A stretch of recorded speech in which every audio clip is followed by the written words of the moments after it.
Presentation of Fox Sports.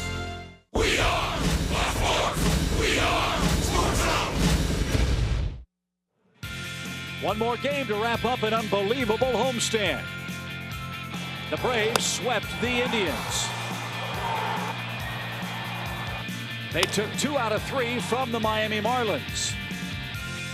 And today they hope to sweep away the Mets and finish up 8-1 at Turner Field. The red-hot Braves look for one more victory as they edge closer to a playoff berth.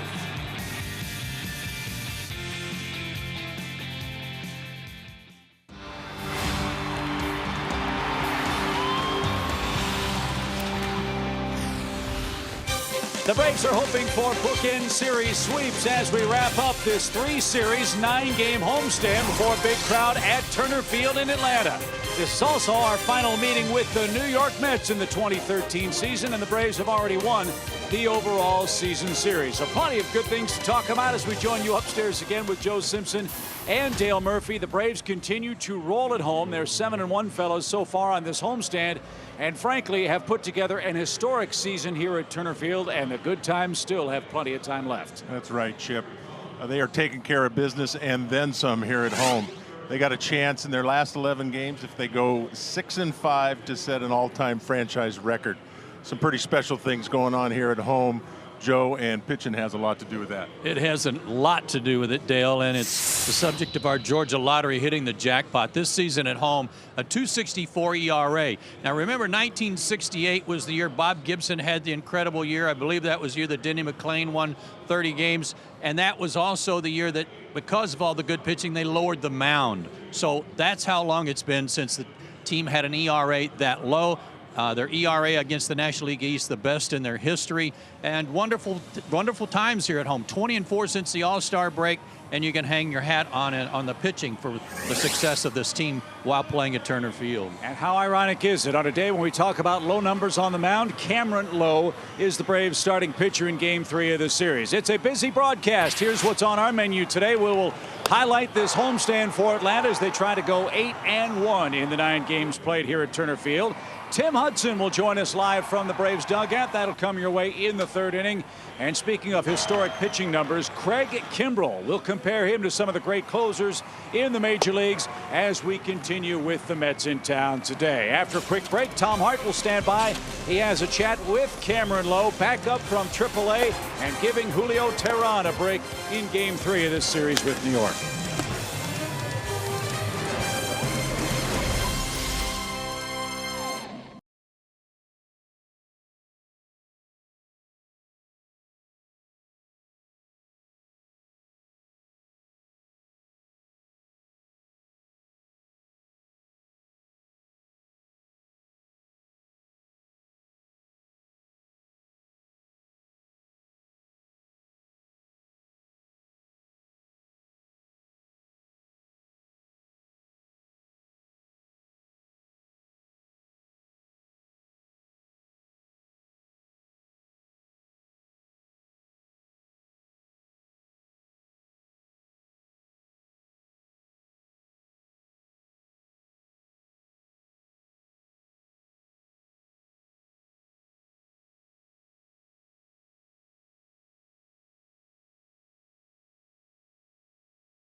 With the best home record in all of baseball. Hello, everybody. I'm Tom Hart. Cameron Lowe gets a start for the Braves today.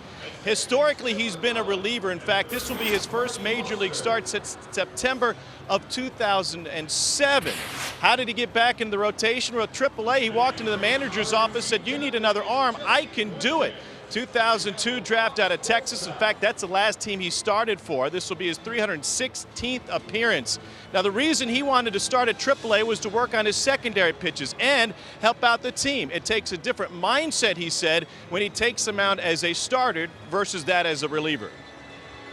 I mean, you definitely prepare yourself differently. You're able to, get loose a little bit better, and you have all day to think about it, and make sure you get a good night's sleep. And the adrenaline rush is a little bit different coming out of the pen, but as far as attacking hitters, you're a little more educated on going over the hitters, and your communication with your catcher might be a little bit better because you've gone over them, that day before the game. But as far as my approach, it's going to be pretty much the same.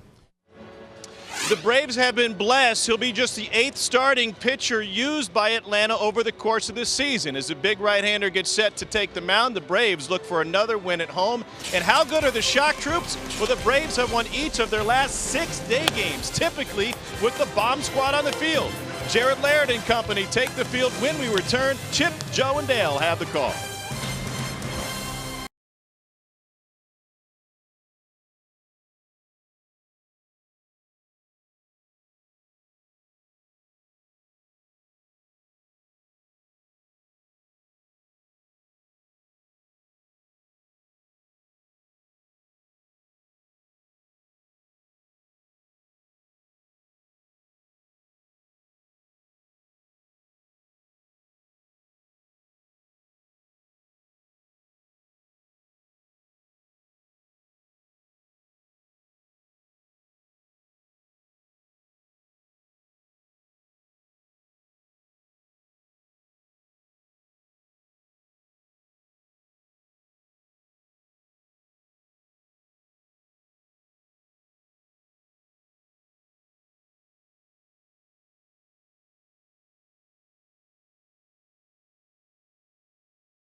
By AT&T Uverse, by Delta Airlines, and by Ford.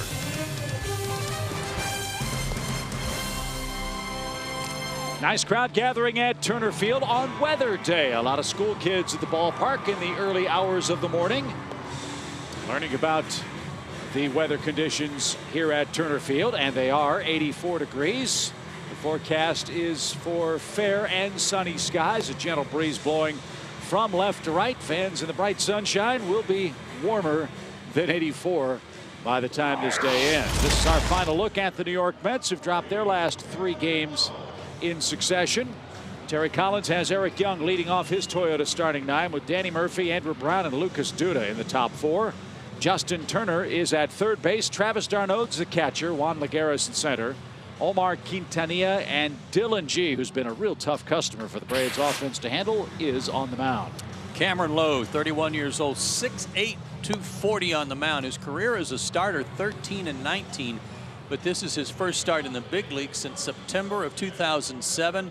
while he was with Texas, where he was drafted in the 20th round back in 2002. But with Texas, that was against Kansas City. His 4 keys to pitching success today. Well, he talked about how getting to start down in Gwinnett helped him improve his changeup because he got to see left-handers more often rather than maybe just once on a specific outing out of the bullpen, and that's helped him against left-handed hitters where he held them to a sub-200 average while in Gwinnett as well. We'll see if that pays off for him today. Wally Bell is the home plate umpire for the homestand wrap-up. And Eric Young Jr. is the first man to face Cameron Lowe today. Young had a couple of hits last night, including a triple, and he scored the lone New York run. Reading the newspapers in New York today, looks like Eric Young has found himself a home in the big leagues. The Mets very happy with him and probably would like to have him back and leading off next year. He's done a nice job for them. They got him from the Colorado Rockies. Leadoff men are hard to find. Everyday guys. He's a switch hitter. Doesn't matter who's pitching. So this is obviously a good spot for him.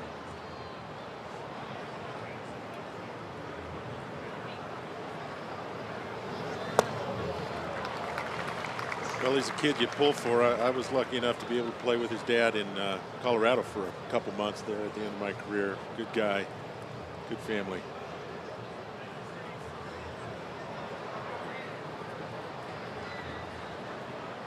Except for today. Right.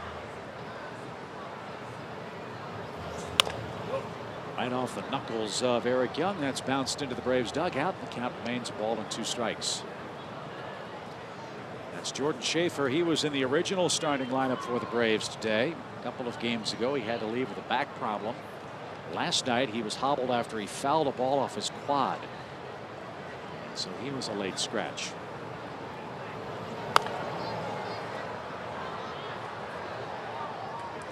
Chance to give him a day off today, day off tomorrow, and half a day before we face the Phillies on the road on Friday.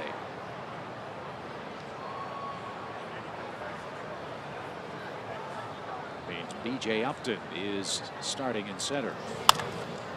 Now ball left side. Nice pickup and an easy peg to first in time by Elliott Johnson, who's in for Chris Johnson defensively.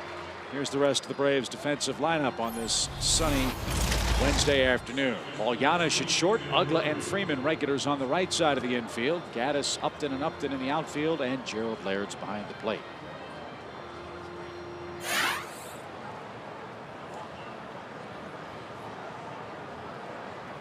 Be a little warm for some of the fans sitting in the stands. We saw some of them fanning themselves, but it's a beautiful day for the ball players.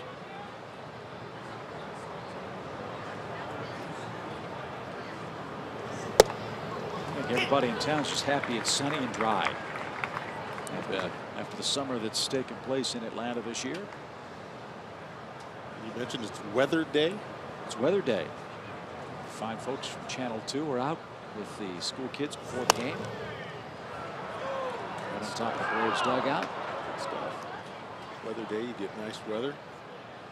Bat day, you get a bat. Hat day, you get a hat. It's funny how that all works together. Weather's plan they ought to have that more often. It's a good promo here, especially this year. Been a little wet here, hasn't it? It's been torrential. Shot down the right field line by Murphy. And his torrid streak continues. He's the reigning National League Player of the Week. And some trouble in the right field corner will allow Murphy to take third. So that ball right inside the first base line. Murphy was ready for 2, but moved up an extra 90 feet. Well, he's on fire. No question about that.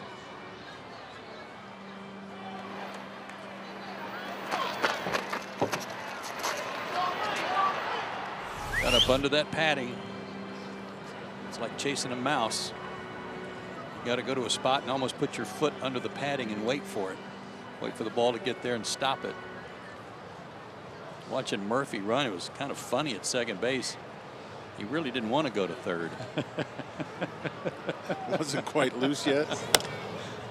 He was kind of making some real hard pivots at second, trying to make that turn right here. He was kind of pulling up and then whoop, almost ran by second. It's triple all the way for him. And he's out of gas. And Cameron Lowe has some first inning trouble with Andrew Brown up there. He's in right field for the Mets. 19 RBIs for him. And he hits one a mile high deep to left. And Andrew Brown has put the Mets in front.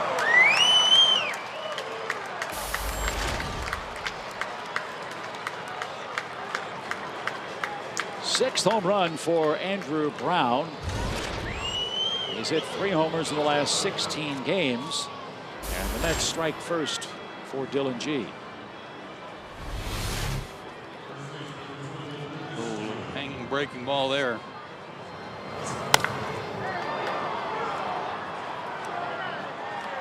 Brown did what you're supposed to do when you get that one.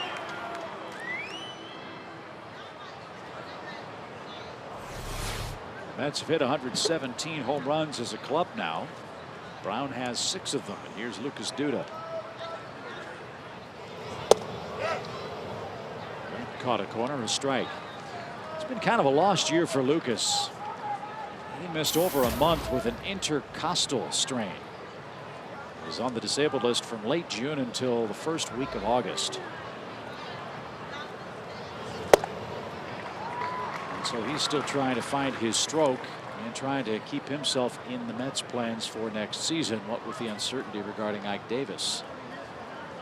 Davis is out for the rest of the regular season with a bad oblique. He heard that before the Mets came to Atlanta.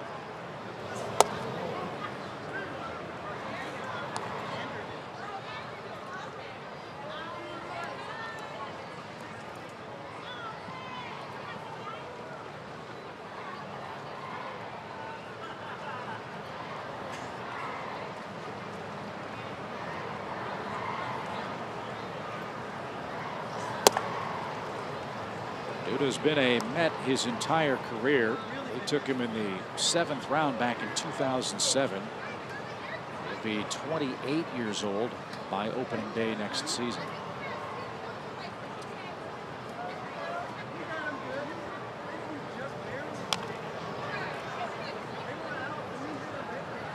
That home run Cameron gave up, that was part of the problem he had before he came to Atlanta. But he's now given up 10 homers in 18 innings.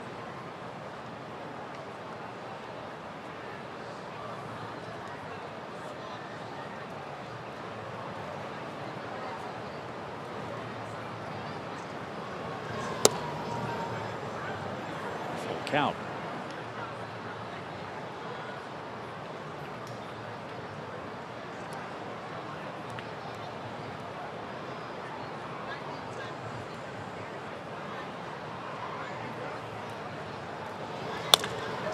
There's another hard hit ball. This one deep to right. Justin's back. That's over his head and off the fence.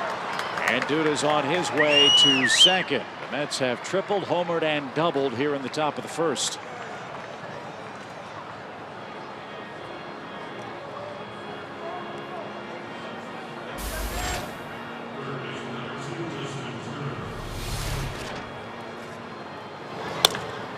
That was a fastball.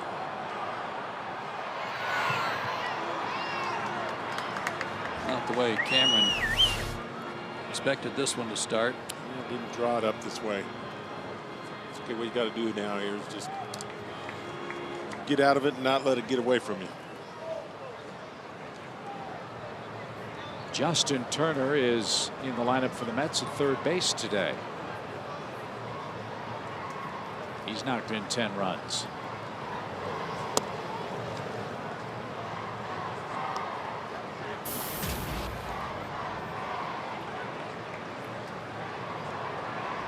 Braves have already won the season series against New York. They've won 10 of 18 so far.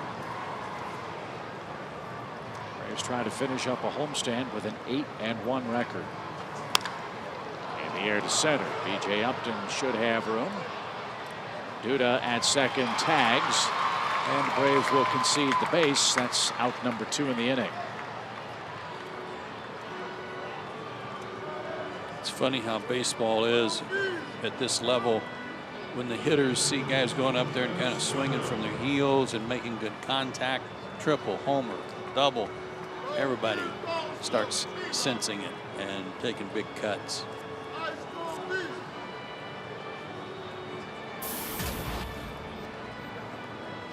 Catcher Travis d'Arnaud bats. Limited duty for him.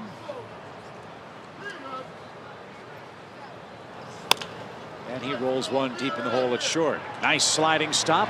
Long throw to first in time. Paul Janisch with a fine play.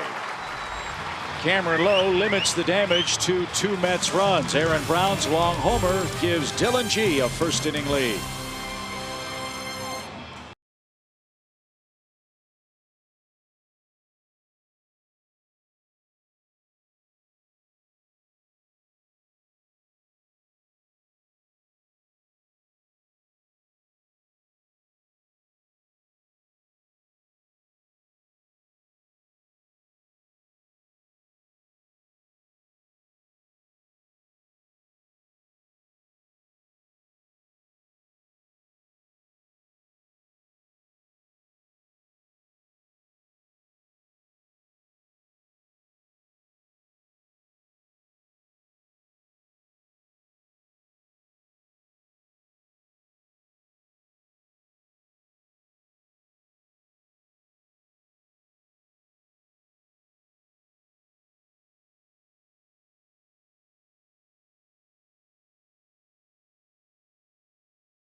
Half of the inning.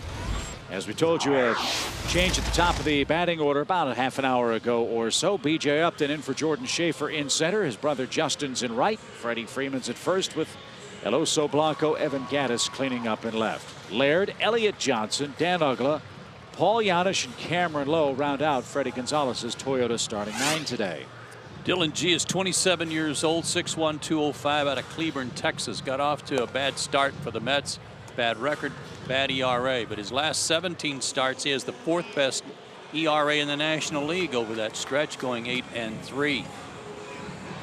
His 4 keys to pitching success relate to his work against the Braves this year. He is 0-2, but an excellent 3.10 ERA.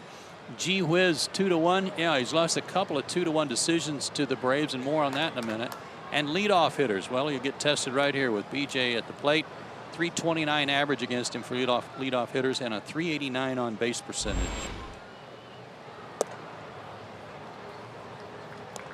Right now, fellas, B.J. Upton swinging it. Yeah. Got a good run going for the Braves. His mark at an even 200. And where he was compared to where he is now, that is a long climb. Historically, September has been his most productive month in his big league career, and it's proving to be that so far for the Braves.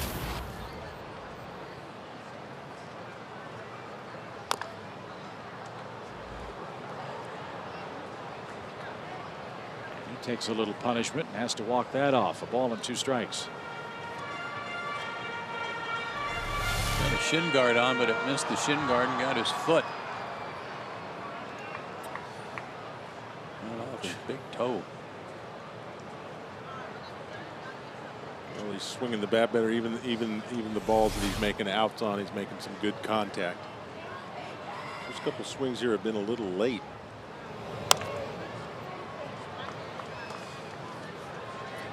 Dylan G, those 2 starts against Atlanta I referred to, he's made 3 starts in all, but back on June 17th. He had a 1-0 shutout working here with 1 out in the 9th inning, and Freddie Freeman hit a 2-run homer to beat him 2-1.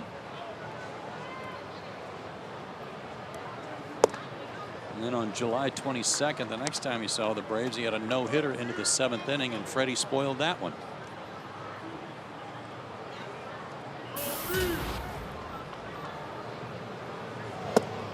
Well, he's got an early lead today, and he's fired his first full count to B.J. Upton.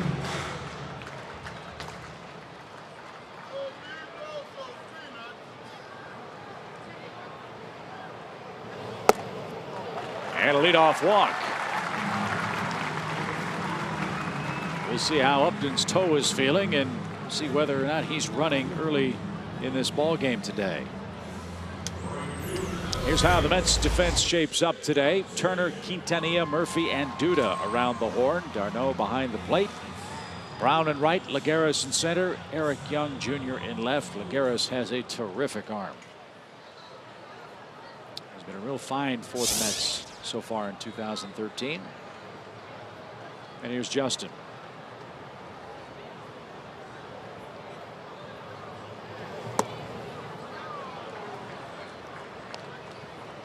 His fastball is 88 to 91, somewhere in that range, but 4-pitch pitcher. Curveball, slider, change.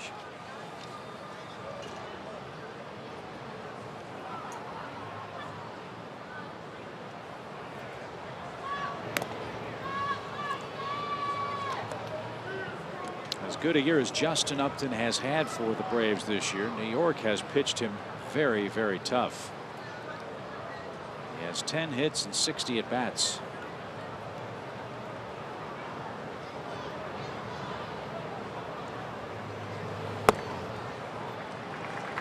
And it's 2-0.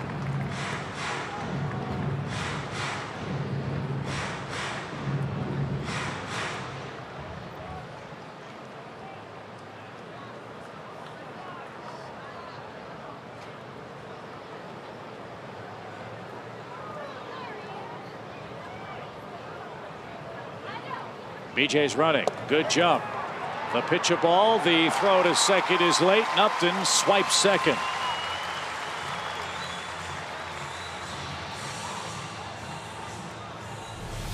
His 12th, got a good jump, good crossover step.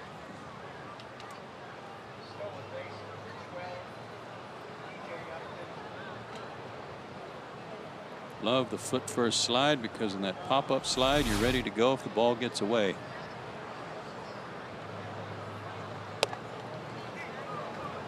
That evens the count, 2-2. That stolen base ability is something the Braves were really touting about this outfield from the opening days of spring training. It hasn't worked out that way, in large part because neither Upton nor Hayward in the first 4 months of the year were on base all that much.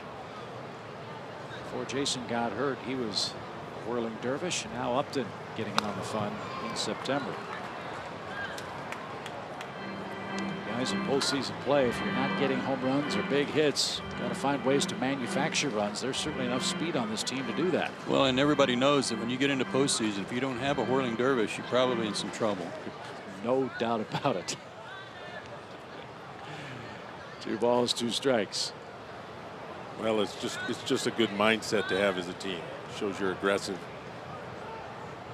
Shows that you're not sitting back. And I think it puts pressure on the defense and on the pitcher to kind of distract him a little bit. Might help your teammates at the plate.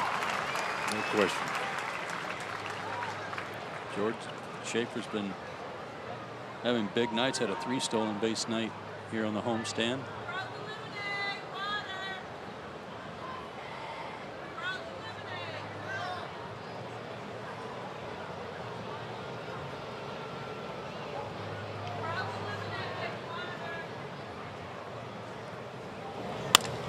In the air to shallow center field. Lagares with a diving catch makes a great play.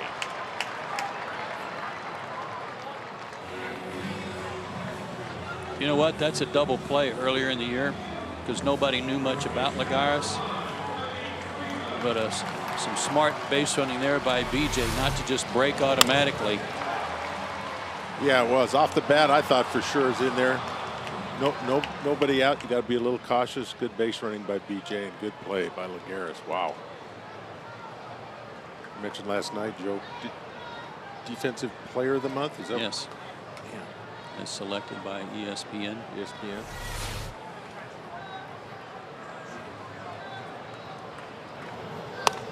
Freddie Freeman's been a Mets killer. This is that home run in the 9th inning on June 17th. Mets are up 1-0. G had been in command all night, but a base runner reached in front of Freddie, and then he won the game. Freddie hitting .343 against New York. 5 homers, 16 RBIs.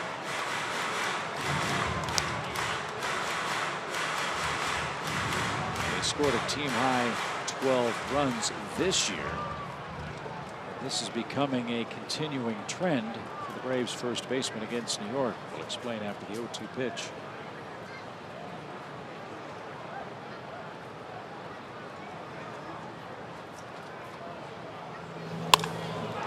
That's hard hit toward left, but Young is there. It's off his glove. Young flat out dropped it on the warning track, and the Braves have a huge break, 2nd and 3rd with 1 out.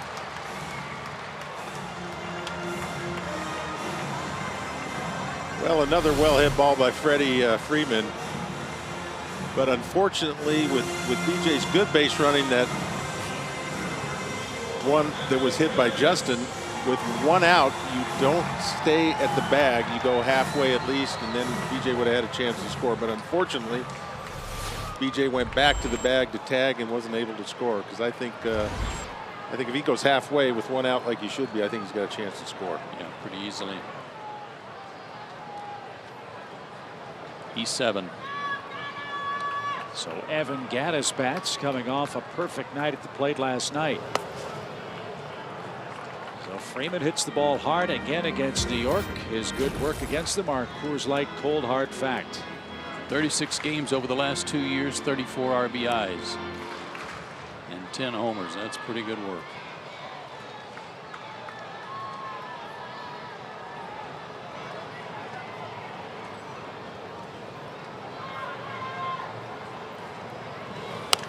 Good cut by Gattis. Hope you enjoyed his chat with Tom Hart after the game last night. Evan talked about how productive his 3 games with Gwinnett were.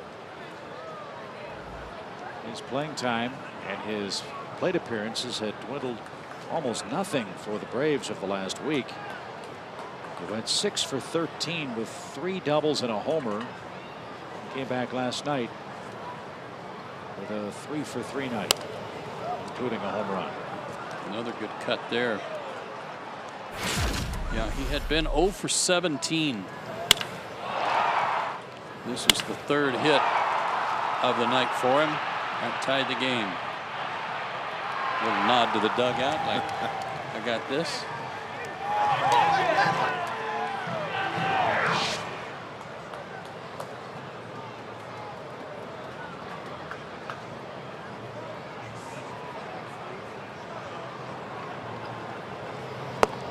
Swing and a miss. Big pitch by Dylan G to strike Evan out.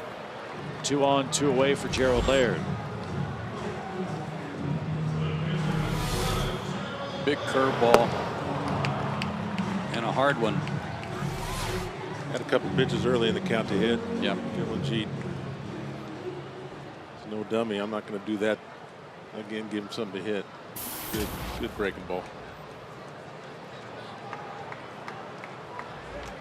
Gerald Laird gets the start behind the plate today. Let's see what he can do with 2 on and 2 out.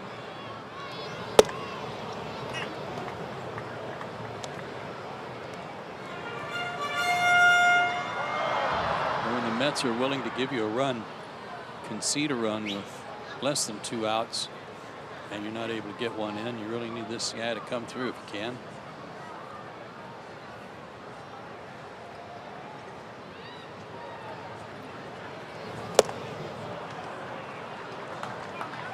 I didn't know this until I heard Jerome speak of this during Braves Live about G beating the Nationals 4 times this year, including his last start when he pitched into the 8th inning and only gave up 2 runs.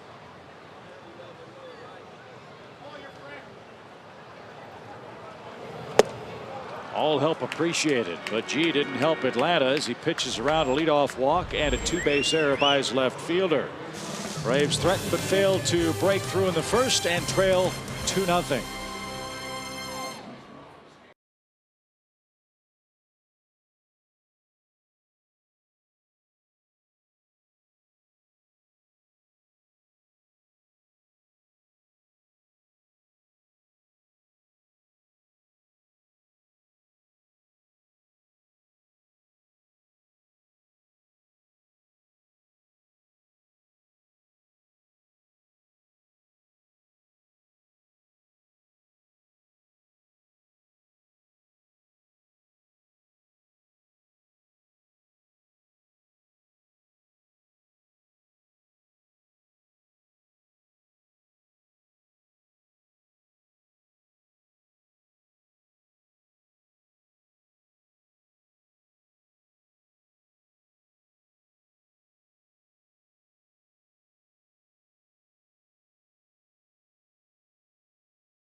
This 7-1 homestand for the Braves. Julio Teheran, his usual good work on the mound. The return of Evan Gattis with his 3-for-3 night. B.J. Upton swinging the bat very well for the Braves, including a walk-off hit. And you see how good the pitching has been, and they have not had much offense to play with, yet the Braves have run their record to 7-1 during this 8-game stretch.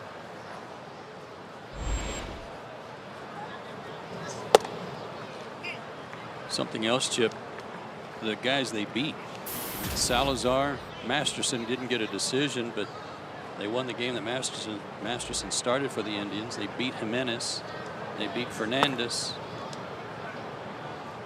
of the Marlins, so some good pitching mixed in there too during these wins. As we showed you earlier today, this Braves pitching staff is firing baseballs at an historic level. Incredibly low ERA, dominant bullpen. And they're doing this without Tim Hudson, who is going to join us in the 3rd inning today. Juan Lagares, ground ball short, a stumble by Giannis, long throw and not in time. Freddie Freeman thought the throw beat his man, but Lagares in safely to start the 2nd for the Mets. Paul didn't mean to go to the ground on this one. His foot just went out from under him, and that's what cost him. And another tip of the cap to Lagares for hustling down the line and beating it out. It'll be an infield hit.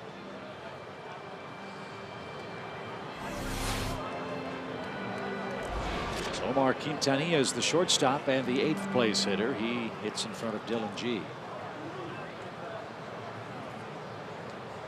Those of you who are just tuning in and wondering why Cameron Lowe is starting today's game, there are no more injuries to report to the Braves pitching staff. This was a pre-planned start to give Julio Teheran some extra rest. And that's the advantage of having a 15-game lead in the division. And a man like Lowe, who had been starting down in the minor leagues, bring him in. Hope he gives you 5 or 6. Move everybody back a few days.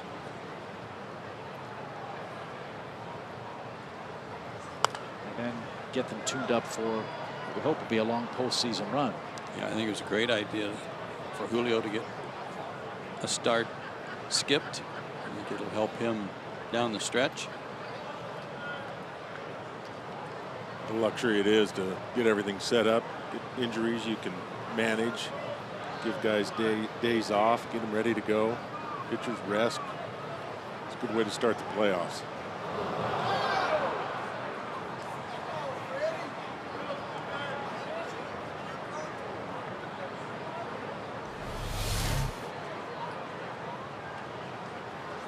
Not sure what that was, but one of his better changeups so far.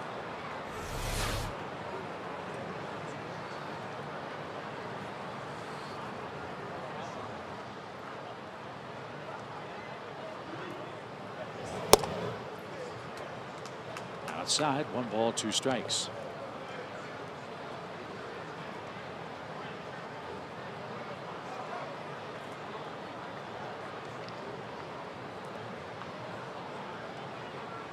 Don't let Quintanilla's .225 batting average fool you. He can give you a quality at bat. He's given Craig Kimbrel some problems this year. He can turn around 99. You know he can hit just about anybody in the game if you're not careful. And he did last night.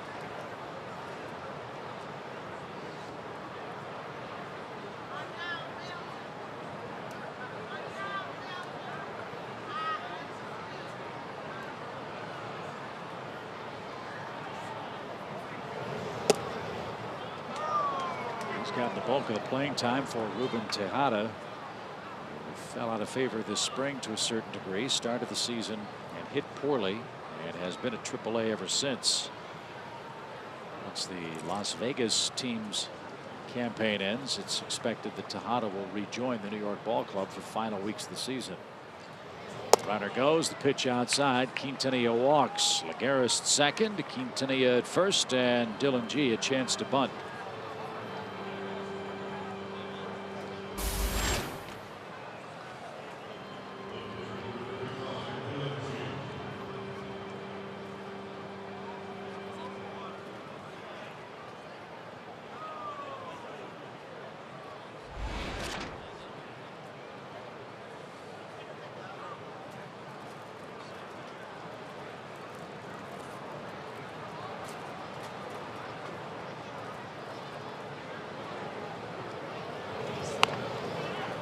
Got it down perfectly. Only one play, and it's to first. Elliott Johnson with the peg. Sacrifice number 7 for Dylan G, and there are 2 more Mets in scoring position for the top of their order.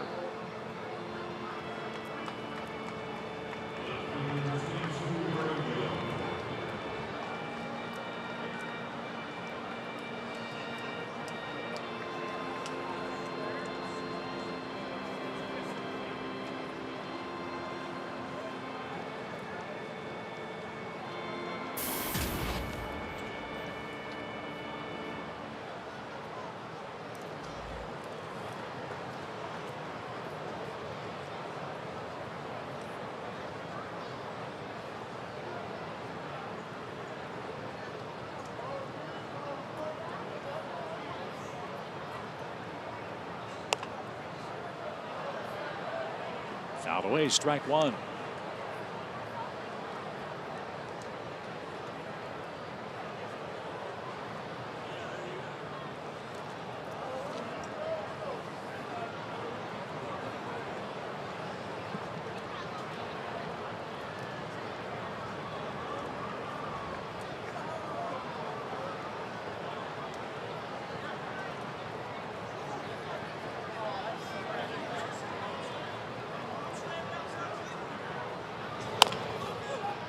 That's to first, and no advance by Lagares. Young was sawed off by Cameron Lowe, and now there are 2 outs.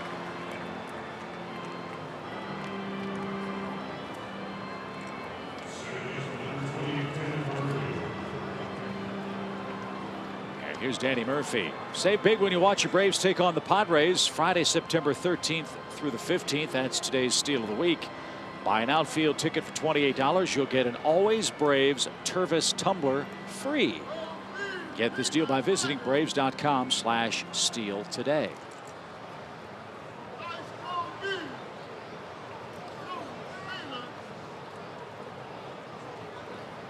don't think we've seen the Padres since Ted Williams played for them. Pacific Coast League days. It's been a while.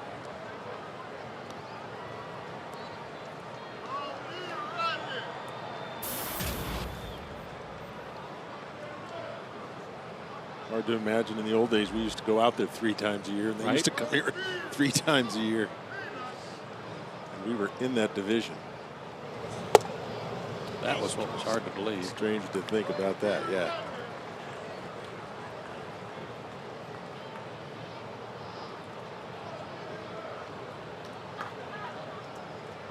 The Astros, Reds, and Braves, and the 3 California teams.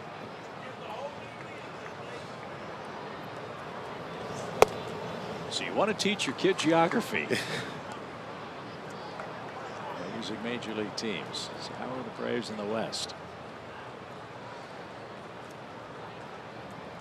Even though it was a long trip, just loved getting out to that cool weather away from the heat and humidity here.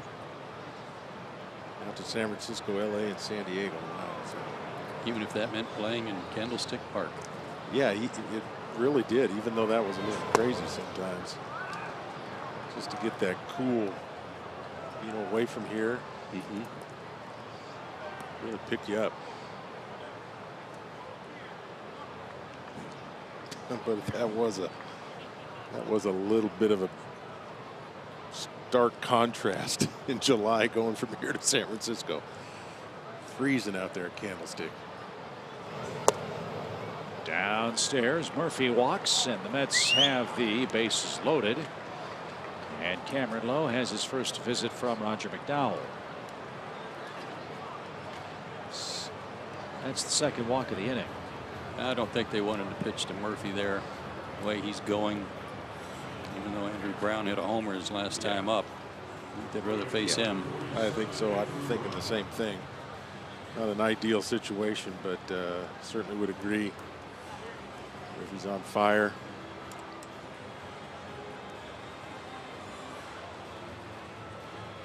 So Brown awaits the conclusion of the meeting and reminds you that all year long Braves baseball on Sports South is being presented by Academy Sports and Outdoors. The right stuff, the low price every day. It's a long home run in the first inning, boys. We got it all, well over 400 feet.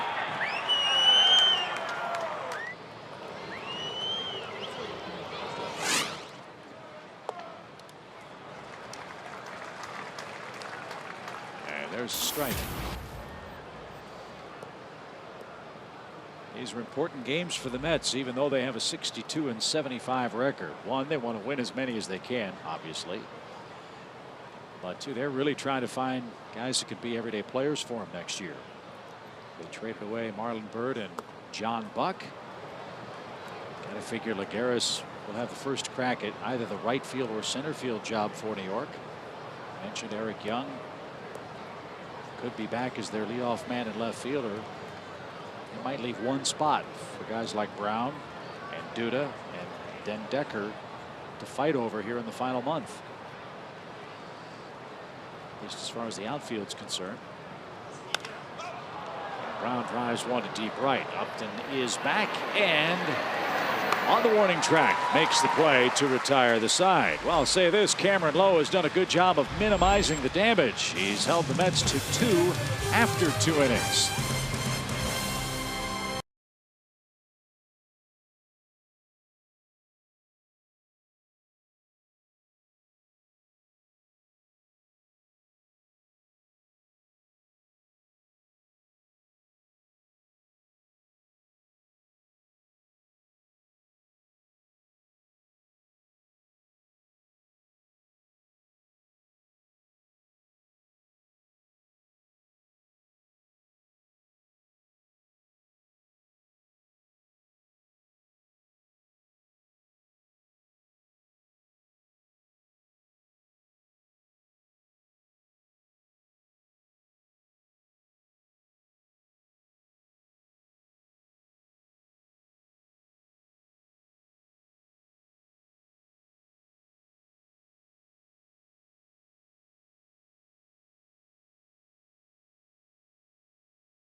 football fans out there, we hope you won't miss a second of SEC Gridiron Live.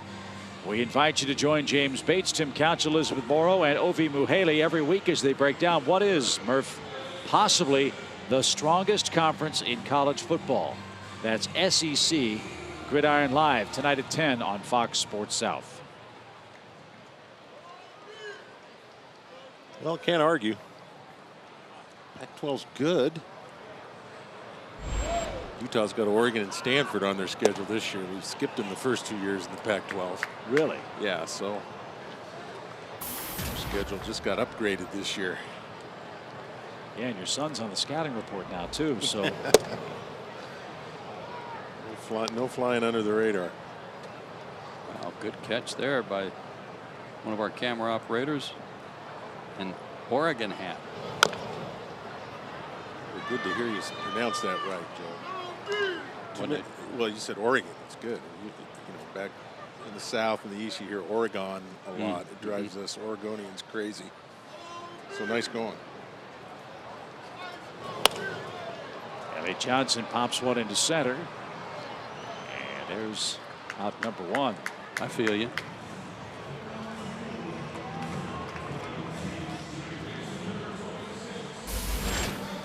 Here's Dan Ugla. That was old Gumby that caught that Oregon hat. He's the guy that almost got thrown out of the game the other day by Tim McClellan. He was over there looking for whoever it was that was. Oh, that's right. Popping off out of the dugout. They didn't know it was camera operator. Gave him the stink eye, didn't he? Mm-hmm.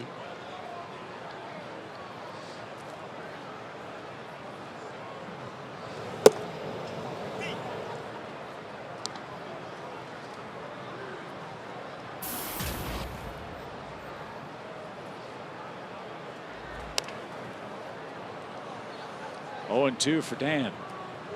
He is in pull mode.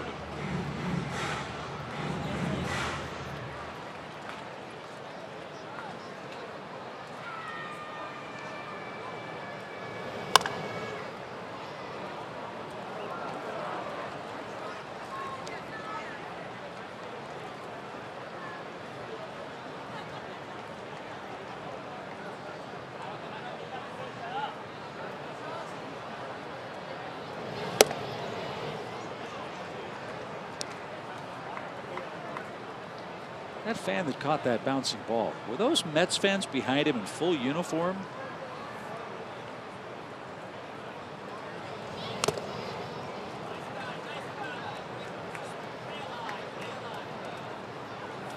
Oh, took a shot.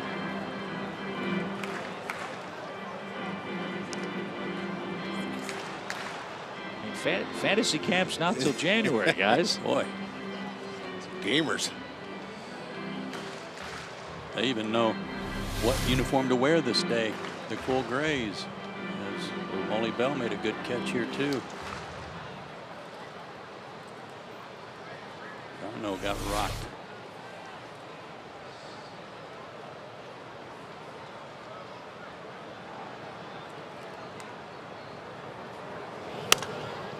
Popped up into the bright sunshine over near the Braves on deck circle. Darno will run out of room. Murph, you caught in the big leagues. When that happens, the umpire grabs you. Do they ask you, do you know where you are? What's your name? What city you in? Are they just holding you up till you catch your wits again? I didn't usually know where I was anyway, but you know, he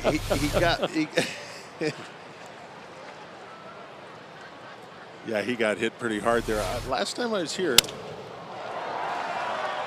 In the air to left, Young able to catch this one, 2 out. Last time I was here, someone took one off the mask, and you had mentioned that a lot of the guys are going back to the traditional, heavier face masks, and which I thought now that I've looked around the league, I think it really is. You're exactly right, and I think it's a great idea. Those you got to have a little heft, a little weight to those things. Those are a little heavier than the hockey masks. It's a good idea. You know, back in the day, we didn't really have a choice. We just had that one mask, and they're a little heavy, but I like those to absorb some of that blow. Giannis to the right side and through. That's the Braves' first hit. There was one other one, Dale, and about the last guy I remember wearing it was Bob Boone, and that was a circle, and it just had one bar across the middle, a big wide bar. I remember that one. Yes. And he's about the last guy I remember wearing that mask.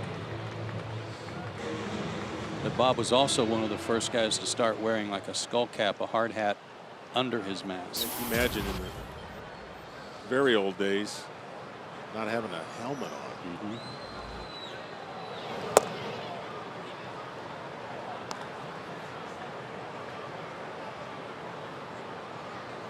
It wakes you up when you take one off the mask. Wow. It's something you never get used to.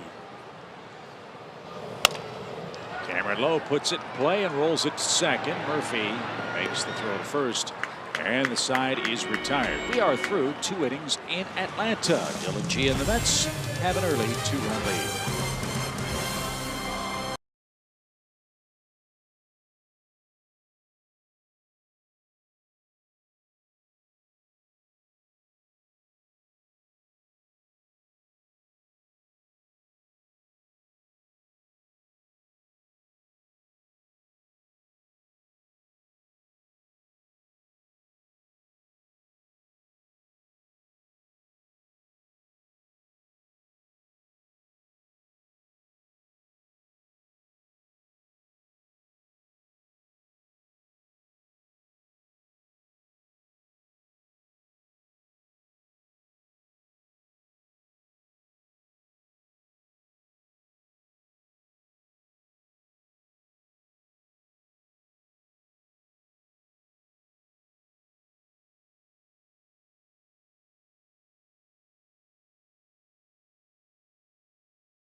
Broadcast day for us as we ramp up the homestand. The Braves trying to go 8-1. Come on, Tim. We're back live. Oh, sorry. Hey, guys.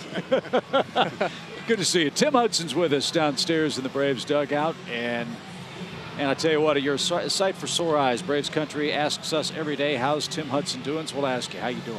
You know, I'm doing really good. It's, it's coming along really well. And progressing as planned, maybe even better than what we would have hoped. So, just doing the rehab and doing the treatment in here with our awesome trainers, and I'm really excited about it. Kind of nice to get back in uniform too, even as a pep club, huh? As a cheerleader, yeah. It is nice, man. You know, it's been fun watching these guys go out and play, win all these ball games. You know, I'm at home in Auburn most of the time while they're on the road, and then coming up, hanging out with them in the locker room has been great. I'm ready to hopefully soon spray some champagne with them. That'd be great. Tim, do you get a chance to go over hitters or anything and scouting reports or anything with some of the guys prior to their starts? Offer some of your insights? Well, I mean, there's obviously opportunity there. You know, whenever I'm here, and these guys are. But you know what? They have a great game plan every night. Roger does an awesome job going over all the hitters, making sure everybody's on a good game plan. The way they've been throwing, man, they don't need any help from me. I'm telling you, they've been going out there and pitching well and executing their game plan and helping us win ball games. Lucas Duda leads off for the Mets and drives one deep to left. Gaddis on the run. Won't get there. It's a foul ball for a strike. Tim, when you guys set up that game plan you're talking about, how much of that is defensive positioning so that everybody's on the same page with you guys, how you're going to pitch a certain hitter? And I'm not talking about over shifts or anything, but just maybe a step or two. Well, our pitchers and catchers meetings are just us in our meeting room and going over, the strengths and the weaknesses of the hitters and executing pitches. As far as the defensive positioning and all that goes, that's a watch out now. jeez.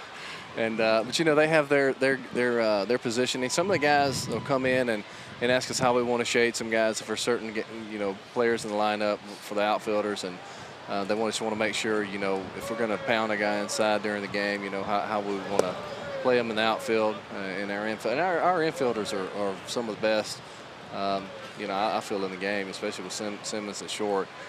You know, I just let him go wherever the heck he wants. He has a lot better instincts than I do out there defensively. 2 balls, 2 strikes to Lucas Duda. Tim, everybody misses seeing you pitch. I mean, your injury in New York was obviously a big tragedy for you personally, a big blow for this Braves ball club collectively as well. But you have to feel awfully proud at how some of these young guys have stepped up in your absence and have pitched like #1 starters for this ball club. You know, they have, and I'm so proud of them. You know, it's you know, they've been pitching well all year. That one's deep into the Braves bullpen by Lucas Duda.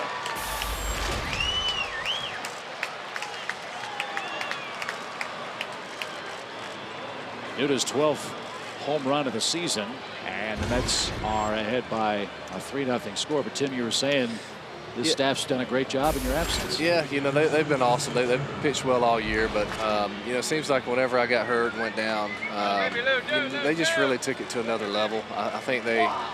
I just think they looked in the mirror and said, you know what, this is our time to take this rotation and really take it to another level and show that, you know, they could anchor this staff and that they could go out there and pitch like top of the rotation guys. Not just one guy, but, you know, top to bottom, they've been awesome. And, you know, I'm really proud of them. I'm really excited, you know, the opportunities that Alex Wood and has had. You know, he's came in and been able to step in and pitch really well. It's like he's been here for a few years. And then, you know, obviously Beachy, you know, come back from Tommy John. It's one of those things where he's going to just go out there and get his work in and hopefully set things up for a healthy, strong year next year. Tim, in your opinion, in your experience, Alex Wood and what he's doing right now, I mean, he's the youngest of the crew, of what is already a young crew. Is he ready to pitch in the postseason? You think he could take a start in the postseason without any problems? You know, I think so. I mean, I think he obviously has the ability and the repertoire of pitches to go out there and have the potential to shut down any lineup on any given night. You know, I think he believes he can do it. I think he has the confidence to go out there and do it. You know, postseason is a different animal, though. I mean, there's a lot of added nerves there. There's a lot of pressure, especially for a young kid. But you know, if you have that intangible there of guts and heart and you know, the confidence to go out there and feel like you know, you're one of the best players on that field, you're going to be successful in any situation. And I think he has that. I think he has that kind of personality. You know, he wants to be really good, and you know, but I think that's our staff overall, though. I think Mike Minor is a guy is going to be able to go out there and dominate any game, regardless of the situation. And Tehran, and you know, I think Medlin has proved that he can go out there day in and day out and give us a good chance to win against anybody. So, you know, I'm confident with anybody that we're throwing out there right now. I think we have a chance to win every night, regardless of who's stepping up in the rotation. It's kind of funny how baseball comes full circle, though, for a professional athlete like yourself. I'm sure some of the same things that the pundits and experts are saying about this young and untested Braves pitching rotation are the same things that were said about you in 2000 with the Oakland A's. You came off a 20-win season. You were pitching in the playoffs for the first time against the Yankees, and you pitched a great ball game. Yeah, you know what? I think it's one of those things where if that's something that you work hard your whole career, as you're from a kid growing up, and you see yourself being in that situation and being successful, you know, you welcome that opportunity. You don't look at it as man, I'm nervous. I think you know, might be overmatched. You look at it as, you know, I finally have my shot to show everybody what I can do, and to show that I can be a top of the rotation guy and pitch in the postseason and pitch for a championship caliber club. You know, you welcome that opportunity, and I think that, you know, we have a staff of guys that can do that right now, and they're taking their opportunities and they're making the most of it, and I'm really proud of them for it. All the young guys are really singing the praises of Roger McDowell, and rightfully so, Tim, as a veteran and a guy who's been here with Roger more than and longer than anybody. Tell us what he's done for you and the impression he's made on you since he's been here. He's been awesome. You know, he's been great ever since from the first time he walked in this locker room and took over for for Leo. You know, he's a guy that understands the game. He understands how hard it is to go out there and compete every day and to get your work in, and he understands the grind of such a long season. And you know, he's helped me out tremendously over the years. I can't really say there's one thing. You know, if anything, I think it's just you know, knowing that you know, sometimes you need to. You know, for a veteran guy, you might need to back things off in between starts and your bullpens, and you know. But on the flip side, with the young guys, he understands that there's that development that has to happen, and there's that push that you have to give some of these young guys through some of the struggles and through some of the you know, the long seasons. And you know, when guys get 180, you know, 190 innings, you know that. You know, you got to help push these guys and help get them over that hump, because a lot of times they're not used to pitching that deep into the season and under the pressures of pitching in the big leagues. And you know, I think he's able to understand all those different scenarios and able to kind of, you know, roll with the flow with the different personalities and the different ability levels on the club and where everybody is in their career. I think that's one thing that's really good that he's been able to do throughout you know, my time here. Okay, now, big stuff. What are you doing besides rehab? How are you spending your time at home? You're probably being a chauffeur a little bit too for the kids. Yeah, you know what? It's been a good time at home with the family. Obviously, I would rather be here, you know, fully healthy and helping our club win. But you know, I've had the opportunity to spend some time with the kids and with my wife at home that, you know, normally I normally don't get to do. And you know, a lot of carpooling to school, taking the kids to school. My son started football this year for the first time, and that's been an experience. Yeah, he's never played before. He's never played flag football, but he's playing for his school at Lee Scott in Auburn, and you know, we had 5 days to practice before their first game. So that's plenty. Yeah, it's plenty. You know, he's a starting tight end and starting cornerback, and you know, he's a tough kid, and he has a great attitude out there. Even though I'm not quite sure football is going to be in his future, but it's going to be fun to watch. Like herding cats, I'll bet. Speaking of football, as Lagares bounces to third, Braves get a force at second, but a run scores to make it 4-0. With all this time off, you've obviously had a lot of time to work on your Newt Rockne speeches. We understand that you gave the pregame speech to the Auburn football team before they opened up their season. What'd you say to get those guys fired up so well? I'm not sure if you could qualify that as a speech or not, but had about a minute or two. Just, you know what, it's Gus Malzahn. He's you know, he's done a great job there at Auburn getting these guys ready to play this year. And you know, every year he has an honorary head coach that comes in for every home football game. And you know, I was fortunate enough to be asked to be the first one, and it was a great honor. It was awesome seeing some of those young kids, and you know, it helped get you reflecting on your days back in college and how awesome of a time it was. And that's just kind of what I reiterated to them. You know, it's a small window of your life, you know, 3 or 4 years in college, but it's, you know, some of the best memories you'll ever have in your life. And you know, take advantage of it and cherish every moment, because when those days are behind you, they're behind you. You're an official adult when you leave college, and you know, those days are very fond memories. And you know, I went out there, and I'm sure I inspired them like crazy, because about 2 minutes into the game we were down 7-0. So you know, that was obviously an emotional speech. Yeah, you know, I had them ready to go, but you know, they played a tough opponent. You know, in Washington State, a Pac-10 team that likes to spread the ball around and high-powered offense and throwing the ball downfield. But you know what, we rallied the troops and was able to pull out a win there late in the game, and it was fun. Omar Quintanilla grounds to second. The ball bobbled, but Ugla gets the runner at first for the second out. By the way, we've got Arkansas State and Auburn. That's our Saturday football game here on Sports South. So fans around the country will have a chance to see your Tigers on our air. And back to your Auburn days, Tim. You've been so generous with your time and your money in helping the Auburn baseball program. I know you're very excited about the direction that they're headed. Yeah, I am. You know, we brought in a new coach this year, and Sonny Galloway, and you know, we're excited about what he brings. You know, he has some pedigree, some championship pedigree from Oklahoma, you know, we're excited about it. I think we're really excited about the coaching staff that he brought in. You know, obviously the former Brave great, you know, Greg Norton is the hitting coach there in Auburn. So I was really excited about that, and you know, he's been a close friend of mine for a lot of years, and then you know, he's going to be great. He's going to be great, and we're excited about it. Gaddis and BJ don't communicate on a fly ball to left center field that drops in for another hit and another run against Cameron Lowe. It's 5-0. Well, Tim, this has been an awful lot of fun. I must. Yeah, my butt's starting to get sore. Right here is concrete. You know, there's not much of a cushion on this concrete. And Tim, we're going to get through this interview without having Chris Medlin throw anything at you. Does he know you're down there? You know what? He's so ADD. I don't think he knows that he's really.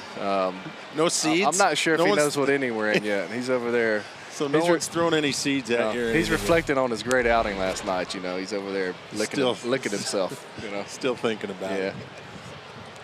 Well, Tim, we'll let you go get some circulation working in the posterior. Thank you, brother. It's great. It's great to see you, and hope the recovery continues to go well. And we look forward to hanging out here over the final month. Thanks, guys. I can't wait. Thanks, Tim.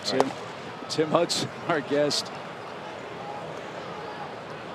As the Mets have struck for 3 more runs here in the 3rd inning.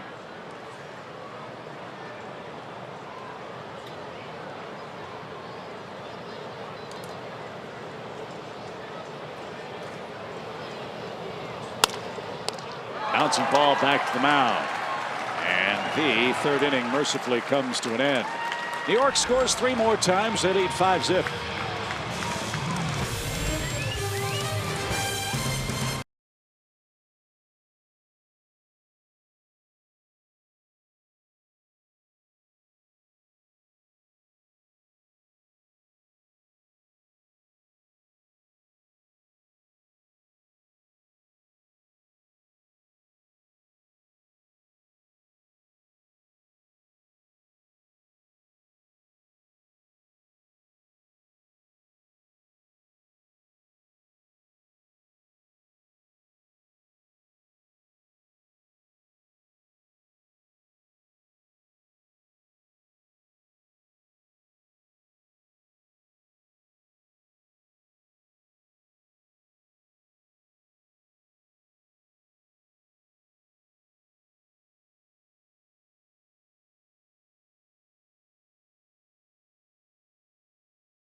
As the Braves down 5 to the Mets after 2.5 innings. B.J. Upton will get things started at the plate after some confusion in the field a moment ago. Guys, there have been a couple of plays in this homestand. One just a couple of days ago where B.J. went to the wall to catch a ball and it hit 6 feet from him on the wall. This one, I'm perplexed because that angle looks like Evans in the vicinity, but he's really not.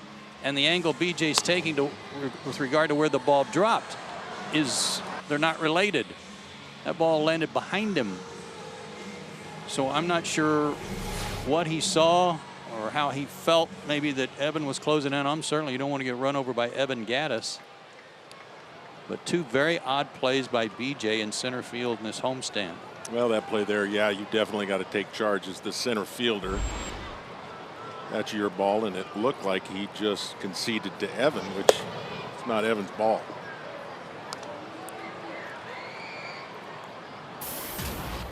So Dylan G with a 5-0 lead through 2 innings. He's got the Upton brothers, then Freddie Freeman.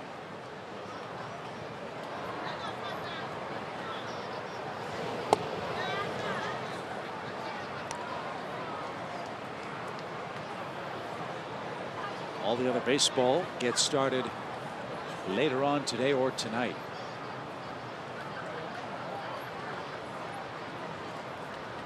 The Braves begin play today, 2 games ahead of the Dodgers for the best record in the National League. Los Angeles visits Colorado later on tonight.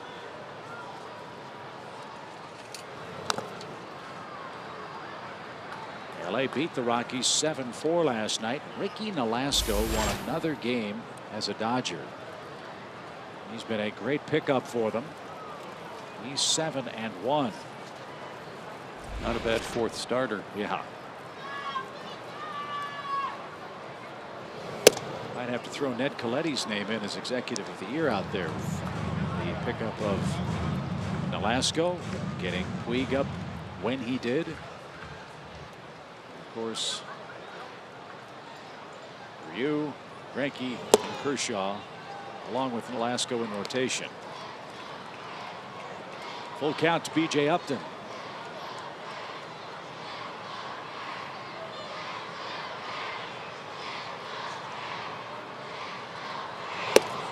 And he's down on strikes. 1 out.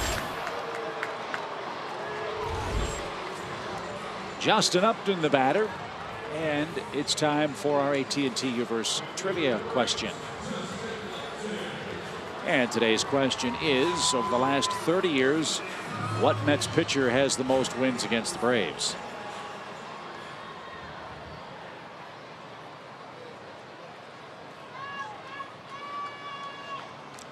Years.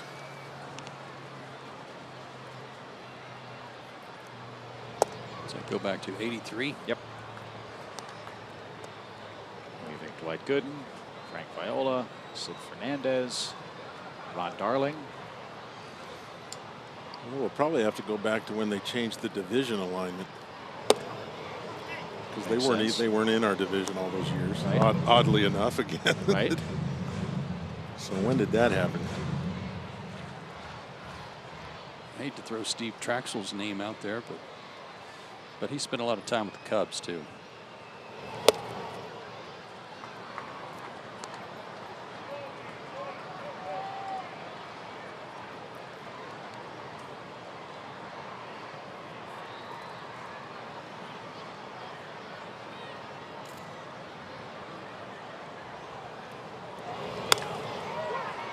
Again into center field by Upton. This time Lagares will keep his feet. He'll make the catch. That's the 2nd out. Braves 2013 postseason tickets are on sale now. Don't miss your chance to see the Braves make their postseason run this October. National League Division Series tickets are now available. Visit Braves.com/postseason today to get yours.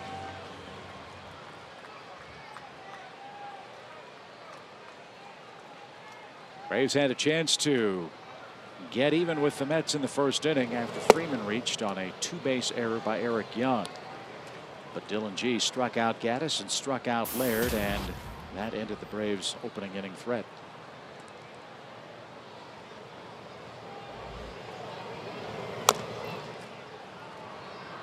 Oh, 0-2.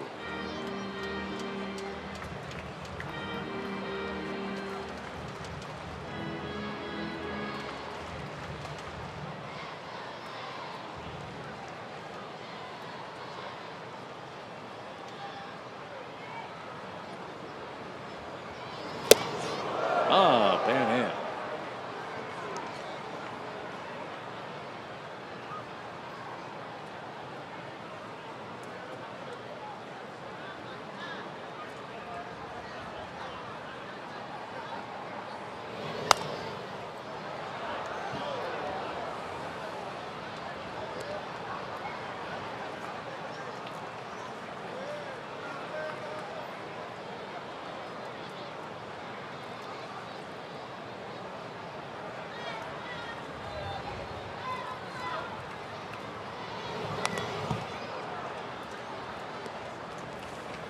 Trying to keep the ball in on him, not let him extend his arms, even to the extent that they came up a little too high and tight.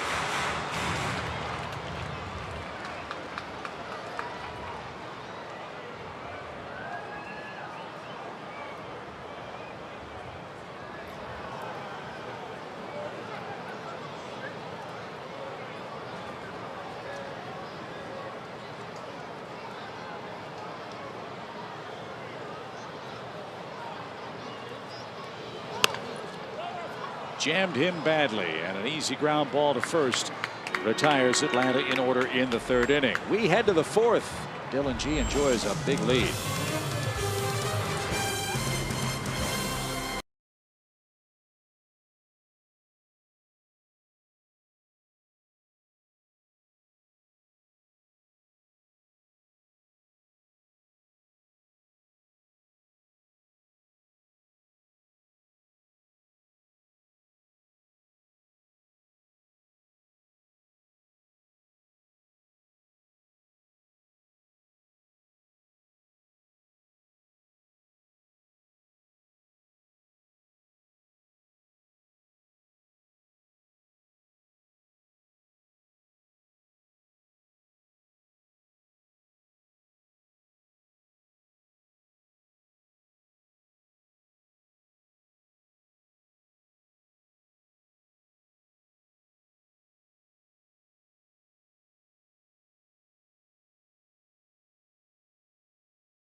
By the Home Depot and by Toyota.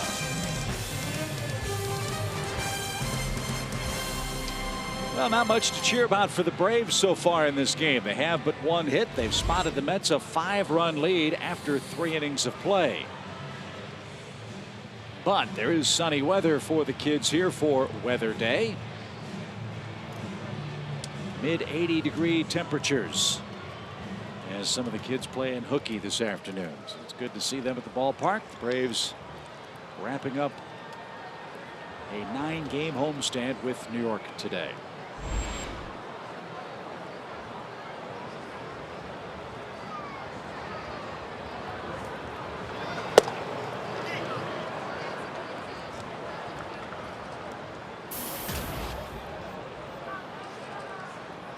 Murphy tripled and scored the game's first run.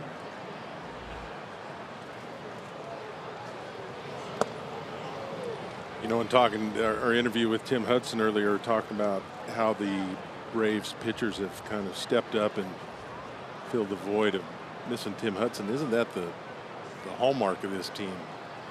Jason Hayward goes down, guys just step in. It's been happening all year. Freddie Freeman will take care of Daniel Murphy. 1 out. And just shocking to see the number of guys that have been on the DL, and you just don't really realize it because things have kind of just moved on. Guys have filled in and picked up the slack. But how many guys have been on the DL? 20 something. We've had a couple season-ending injuries. Brandon Beachy's out now. Is he on the DL or did they DL him? Mm-hmm. But this team has just really filled in the gaps all year long. Pulling for Reed Johnson to get back too. Now yeah, that's been frustrating for him. Reed's still out with an Achilles problem. He can swing the bat. He can play catch. Just can't run without discomfort still. He said he can actually go side to side just fine. but he can't run in a straight line without some problems.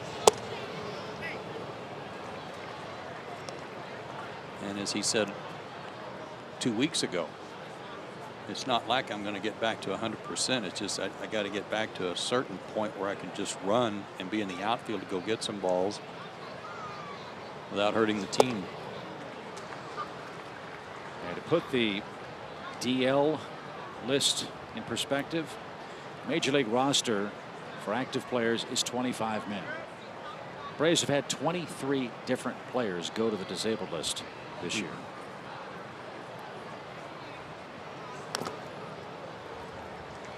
Five of those players 60-day DL stints: Venters, Martinez, Eric O'Flaherty, Ramiro Pena, and Tim Hudson.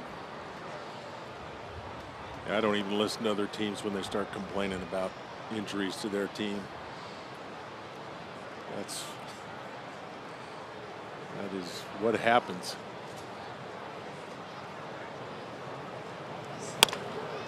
Andrew Brown hits it sharply to short. Nice pickup and throw by Janisch. I enjoy watching that guy play shortstop as much as anybody in the league. Wow. He's smooth. He's had 3 tough plays today.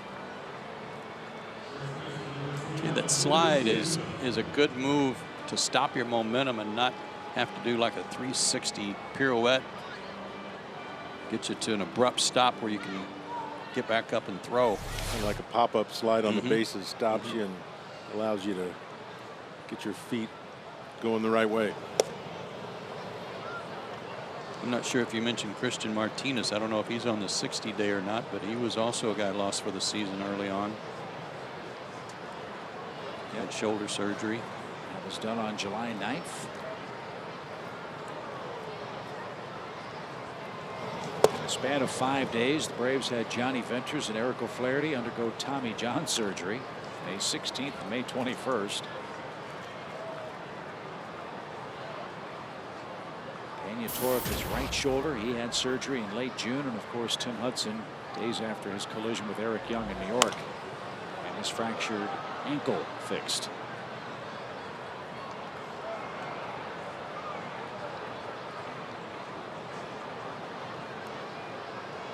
So 28 games Braves have had their envisioned starting 8 together this 2013 season. And a line drive by Lucas Duda, who is 3 for 3. They'd like to see more of that out of him. That home run he hit his last time up, about halfway into the Braves bullpen. That was a long one too. 6'4", 255. Lucas Duda.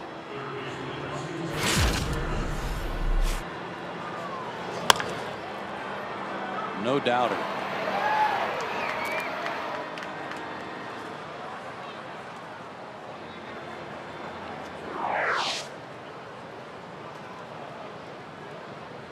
Justin Turner has flied out, singled, and he's scored. New York got 2 in the first. They got 3 in the third. And a roller out of play foul by Turner. Well, you talked earlier, Joe, about this, and Chip, you mentioned the last month here, how important it is for the Mets to get a good look at some of these younger players. I remember it was really critical for me to get a chance to get called up in 1976 and 1977 and played most of the games, as I remember, in those 2 September call-ups, and it's a big opportunity. Lined into right by Turner. Upton cuts it off. Duda around second. He'll make third without a throw, and the Mets have 10 hits in the game so far. I mean, it's one thing to put up some numbers in the minor leagues, but to come up in September and face some big league guys really gave me a chance to kind of jumpstart things for me. It gave me a different evaluation for the club to see me against some big league pitching. You guys as young players, when you first came up, obviously relished that opportunity, but it's kind of a difficult situation for a team that's out of contention like the Mets, because the old adage in sports, especially this one, don't believe everything you see in March or September. So how do you balance the level of competition they're playing and the fact that they're just playing baseball as opposed to whether they'll be really good regular major league players? Yeah, I agree with you. It's just something else to add to the mix. You know, you get to see. Well, I remember one September, John. I think it depends maybe who you're facing and what kind. You know, they'll look at the pitcher you're facing. Is he a AAA guy, or is he established major league guy? And how's he pitching that night?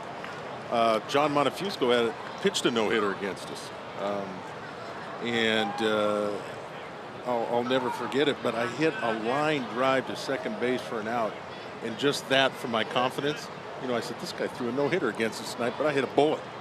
And, you know, it wasn't anything to write home about except that, you know, it was one of those things that I think the Braves took that into account. Guy threw a no-hitter. Murphy looked okay.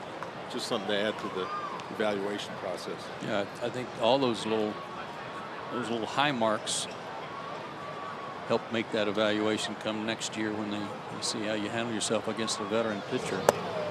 And I would think going into spring training, you're at least to the coaching staff, assuming they're back, not an unknown commodity. There's some familiarity there, which I would think is a big help. Well, September call-ups, it's a big chance for guys.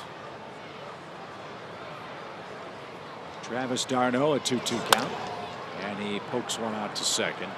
And that will retire the side. Evan Gattis will go to work for the Braves in the fourth inning. Atlanta has but one hit and trails 5-0.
But they're out and forced to see Evan Gattis try to improve his ranks among rookie hitters in National League play. Evan's work is our Academy Sports and Outdoor leaderboard. You know, for a guy who's 17th in games played, I'd say he's doing pretty well for himself compared to the rest of the rookies. His home run last night, out of his 16, the 9th home run that he's hit that's either tied the game or given the Braves the lead.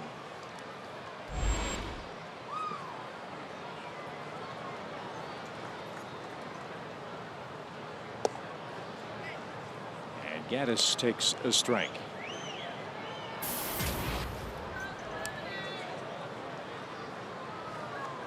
Think back to spring training. Gattis was the talk of spring down in Orlando with the mammoth home runs, the hard hit balls, his work behind the plate.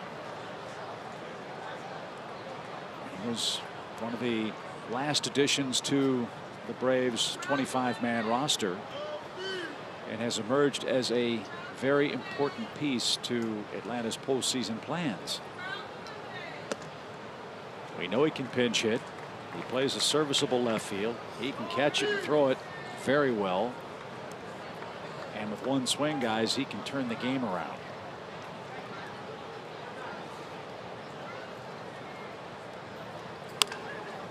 A roller to the left side. And Gaddis is the first out of the inning.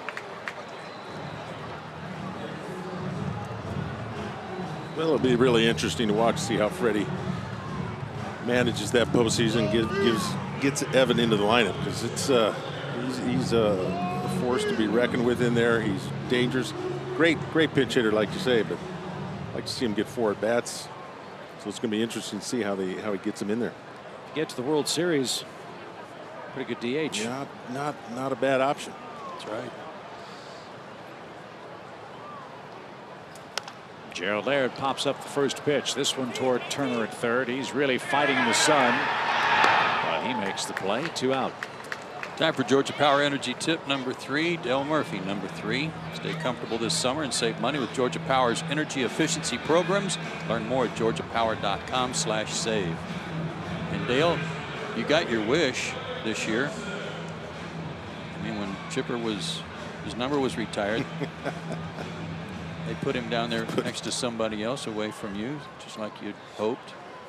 Well, that was a fun day with Chipper at the luncheon, Joe. You did a great job. Caught him a little off guard. We got to roast him a little bit. That was fun. He was out here at the ballpark a couple of nights ago during the homestand.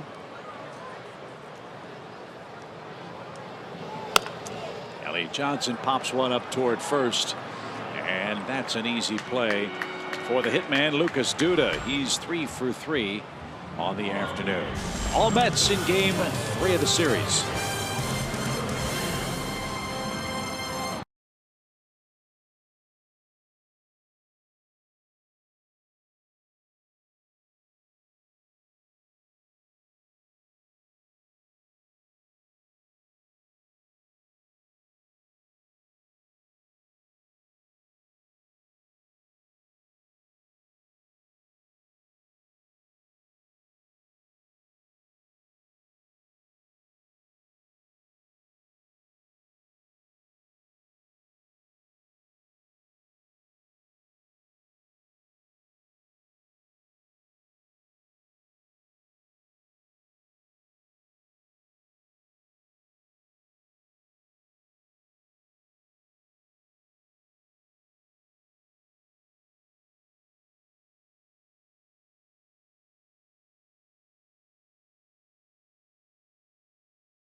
Number 5. Here's what's on deck for the Braves. We head to Philadelphia after an off day tomorrow. Rough year for the Fightin' Phils. Yeah, it's rough times for them, although when the Braves go to Philadelphia, they're going to get Cliff Lee on Friday. They're going to get Cole Hamels on Sunday. That's almost like a 1-2 punch for the postseason. Kyle Kendrick pitches Saturday. He's had a bit of a rough time, but you can see their pitching has been rough this year by comparison to what they thought they were going to have. Juan Lagares pops up the first pitch in the top of the 5th inning and is retired. 1 man down. It'll certainly be different to see Ryan Sandberg. He's now the manager of the Phillies after Charlie Manuel was let go. Yeah, I read something somewhere too that I don't want to imply that there might have been a rift between he and Jimmy Rollins, but he's trying to get Rollins to kind of change his approach at the plate a little bit. And in Ryan's view, I'm sure something for the better. And I don't know how well received it's been. Quintanilla bats. I think a lot of us who know Charlie Manuel professionally and know him personally felt real bad that he wasn't able to finish out this season for the Phillies. Their yearly finish has decreased by one level in the playoffs after they won the World Series year after year after year. And to Joe's point, the pitching really has let him down. Roy Halladay got hurt. The bullpen has been a mess. But this is an evaluative time, not just for the Phillies players, but for Ryne Sandberg too. The Phillies have to decide if the seemingly mild-mannered Ryne Sandberg is the right man to follow the ultimate players manager, Charlie Manuel, long-term as the Phillies manager. Your dad always said something about Joe Torre and his time here, Chip, that is a little bit like what you're talking about with Charlie. I remember your dad always telling me that Joe Torre won his first year here. If he had, and then he went to second, then he went to third, and then he got fired. If he had done it in reverse, he'd have probably been here forever if it had been a steady progression up.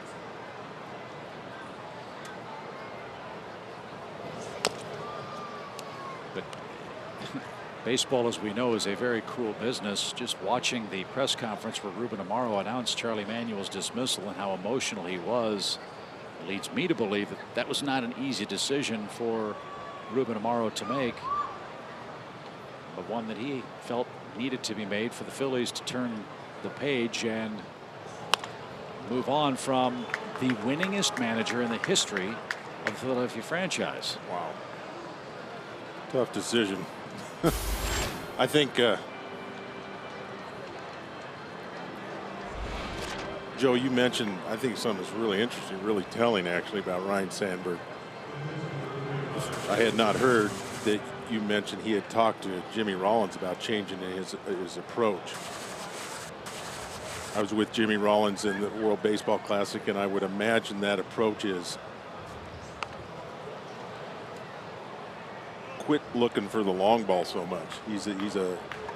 That was my first observation as a 1-2 hitter, is that, you know, he has kind of a different approach. Takes a lot of big swings. I don't know. I'm just guessing. Might be. But I think what's interesting to me is that Ryne Sandberg is confronting it head on with a main player.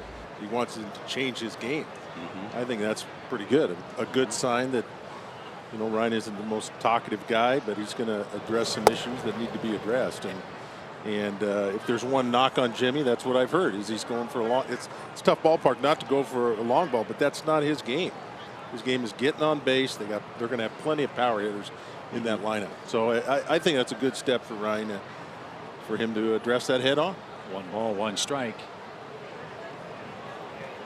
Tough to replace a guy like Charlie Manuel, who everybody loves. Well, and you know, when we use the term mild-mannered, I guess there's a subtle connotation there that people are saying that Ryne Sandberg's soft. I don't think that's the case at all. I don't think he's afraid to confront anything that he feels isn't being done right, whether it's in his locker room or in the game of baseball. If you want an insight into the mind of Ryne Sandberg and how he thinks the game ought to be played, Google Ryne Sandberg's Hall of Fame induction speech. Yeah, right. And read what Ryne Sandberg had to say about the state of the game.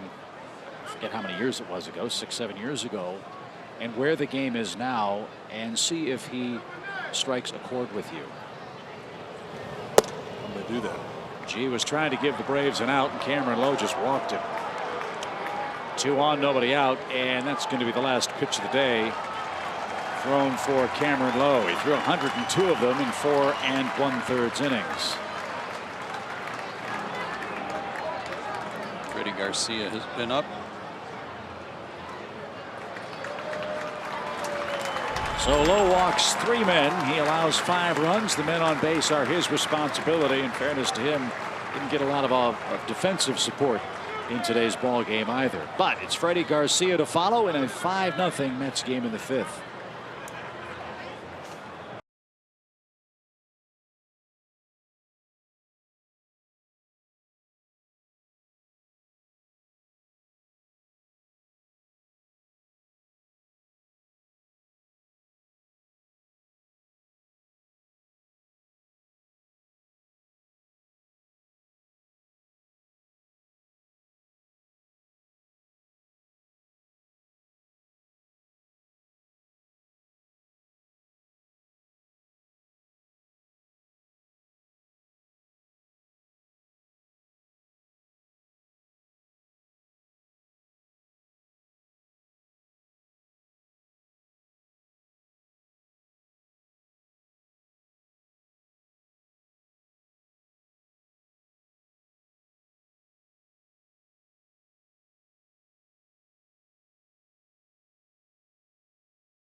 worth of work today. 11 hits, 3 walks, no strikeouts, and 5 runs so far. As we mentioned, Freddie Garcia will answer the AT&T call to the bullpen, and he had an outstanding Braves debut the other day.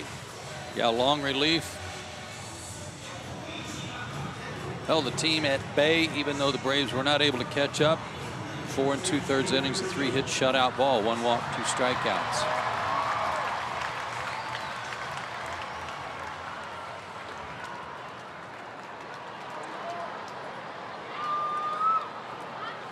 Eric Young is the batter for New York. Eric is 0 for 3. This is his 4th at bat in the game's first 5 innings. That tells you all you need to know about how the day has gone for the Braves so far. I did Google Ryne Sandberg's Hall of Fame speech, and obviously I'm not going to read a whole lot of it, but I do want to read one thing that I think is a window into his soul. Ryne Sandberg said, and I quote, "A lot of people say this honor, meaning the Hall of Fame, validates my career, but I didn't work hard for validation." He said he didn't play the game right because he saw a reward at the end of the tunnel. I played it right because that's what you're supposed to do. Play it right and with respect.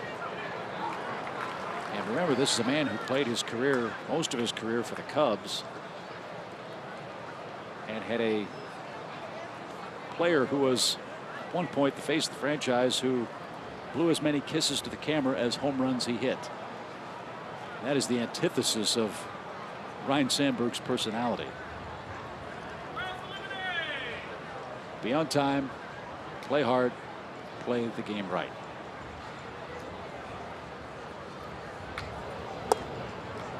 And Young is down on strikes. Good start for Garcia. Eric's 0 for 4 today. 2 are out. First strikeout of the day.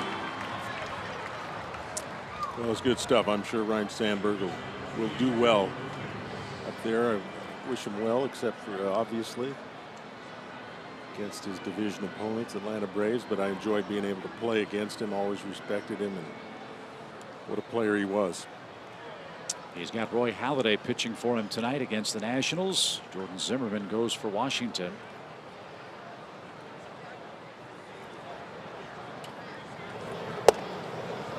The Phillies aren't drawn real well right now. They drew their smallest crowd since 2008 last night. 28,000 fans at Citizens Bank Park.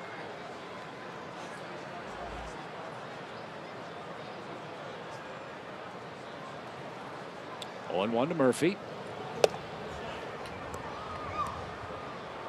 And now an even count. Well, one thing about it up there, you'll know really quickly where you stand with the fans. Didn't take you long, did it? Huh? No, I probably shared this story, but I struck out with the bases loaded there once. And little tapper off the glove of Garcia. Tried to flip it to first and did, but it was late.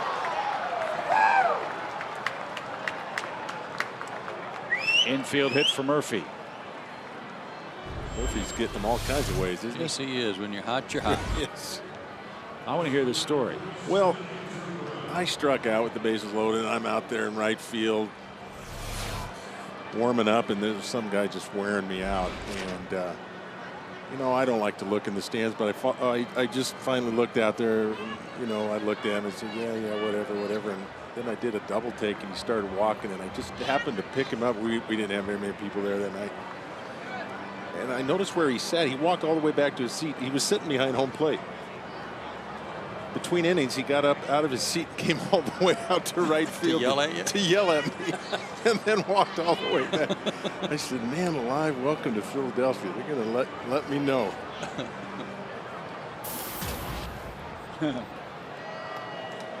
Andrew Brown now with the bases loaded for New York. He's already hit a homer tonight, or today I should say. And that one's skied foul.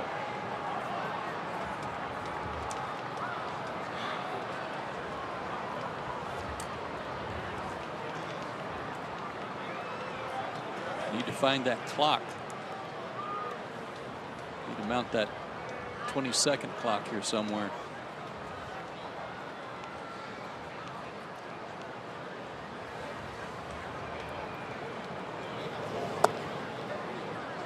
Dice K was throwing in the bullpen a while ago, just getting his throwing in on the side, and as soon as he got up, started throwing, the game really slowed down. I don't know if you noticed or not. That's a good point.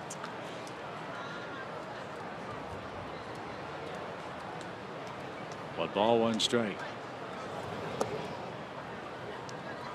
And now 2-1 to Brown. After this game, the Mets will enjoy an off day in Cleveland.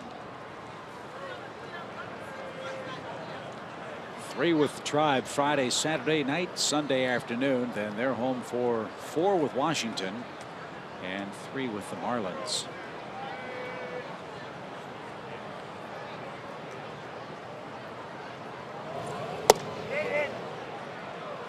The Mets could have a big impact on the National League race. They've got a 3-game series with the Reds on the road in the season's final week, before they wrap up with 4 at home against Milwaukee.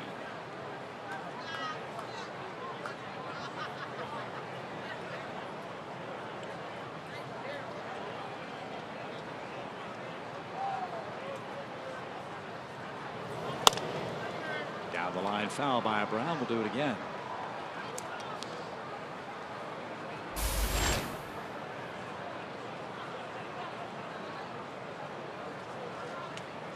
Shelby Miller and Bronson Arroyo later on tonight. The Cardinals and Reds. That'll be a featured matchup in the major leagues.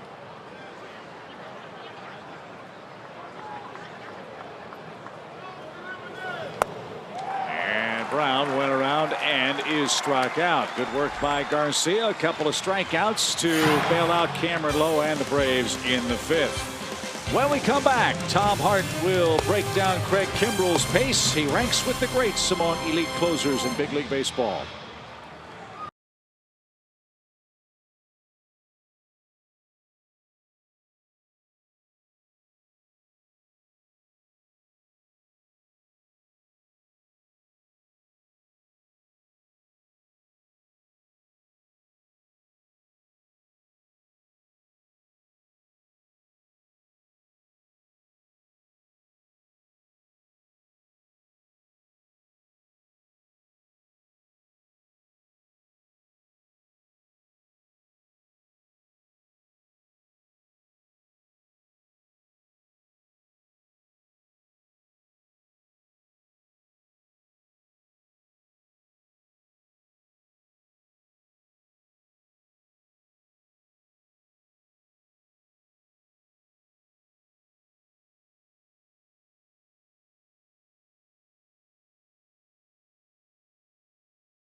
Today, and if we do, we may be witnessing history. He's a focus of our SunTrust shining moment. He was at it again last night with a couple of strikeouts, blowing heat in the upper 90s. Guys, he has been unstoppable, as we all know, basically since he became the Braves closer. But the question is, how do his numbers rank in baseball history with 2 of the best closers ever? You might be surprised. Through 221 career games, he is better in saves, save percentage, ERA, WHIP, and K than both Trevor Hoffman and Mariano Rivera. And guys, he's not just a little bit better. He's better in all categories by plenty. Brian McCann has been raving about the job that Craig Kimbrel has done, and we hope he can keep that going. But I don't know if we appreciate it, seeing it every day, just how good he's been in that context. It is awesome to look at those numbers, Tom, and see how drastic the difference is. The only qualification I'll place on that is that Craig served that brief apprentice, if you will, behind Billy Wagner for 1 year. That was not necessarily the case for Hoffman and Rivera. Rivera actually was a starter. So a lot of the early stages of their career, Hoffman and Rivera, were not spent as the closer. in their first 221 games. 1 ball, 2 strikes for Dan Uggla, who fouls 1 straight back.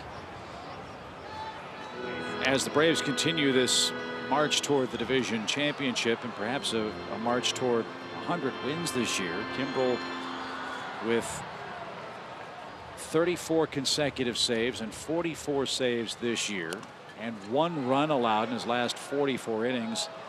Is there a hint, any kind of movement at all, guys, from your perspective, to get him more involved in the Cy Young Award race in the National League? Only by us. No, I wouldn't see any reason why not. Man. Uggla hammered that one into left field. Young retrieves it quickly, and the Braves have their 2nd hit of the game. Joe, considering the mental demands of the position as a closer, couldn't it be considered more impressive that Kimbrel was able to take over after just 1 year as an apprentice under Billy Wagner, as opposed to having a couple of seasons, not only to get his feet wet in baseball, but to take over such a demanding role? Oh, no question about it. At such a young age, to just step in and do that, Tom, has been phenomenal. The only thing that when you put those numbers side by side, I just think it's fair to both Hoffman and to Mariano Rivera to let people know that Craig Kimbrel became a closer much earlier in his 221 games than the other guys did. I'm not taking anything away from him. I'm not really trying to just be all defensive for the other 2 guys either. Just numbers sometimes don't tell the whole story. Oh, Janisch has another hit, and the Braves are going to have runners at 1st and 3rd with nobody out. Still a manageable game. It's 5-0. But Atlanta getting some work done now against Dylan G. If you want to take it a step farther, you want to include Eric Gagne in his first 221 games. 149 saves and 155 opportunities. That's a 96.1% save percentage, and his WHIP and ERA better than everybody. And a Cy Young Award. Yes. So Freddie Garcia will have a chance to, at the very least, advance Paul Janisch to 2nd base for the top of the order. And he gets down a beautiful bunt. Freddie's having himself a fine start to his Braves career, a sacrifice. And now the top of the order goes to work.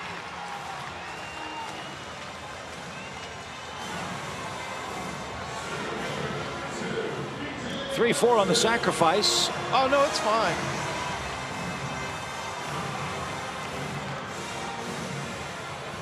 Yes, Tom, it was fine. Great sacrifice. And now Upton is the hitter. He has walked, stolen a base, and struck out.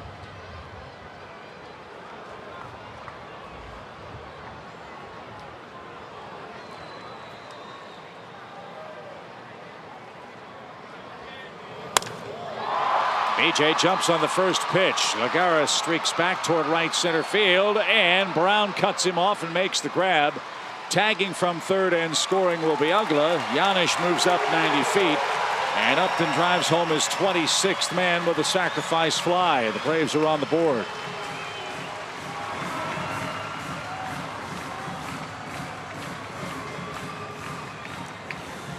More solid contact the other way.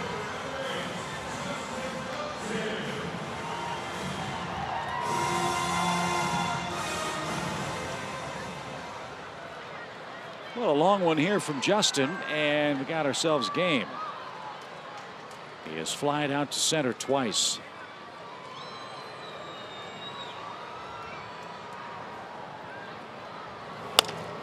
A squibber up the middle. Murphy backhand stab from the outfield grass makes a 1-hop throw to 1st, and that will retire the side. The Braves are on the board. They score their first run in the 5th and are down 5-1 now.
Mets got on the board early. Hanging breaking ball. Andrew Brown launched one into the left field seats. His 6th homer of the year. 3rd inning, big Lucas Duda took one deep into the Braves bullpen. His 12th of the year. Our Home Depot tools from the dugout. Those were a couple of launch jobs and have kind of helped pace the Mets as they lead at 5-1 now. Duda needs a triple for the cycle.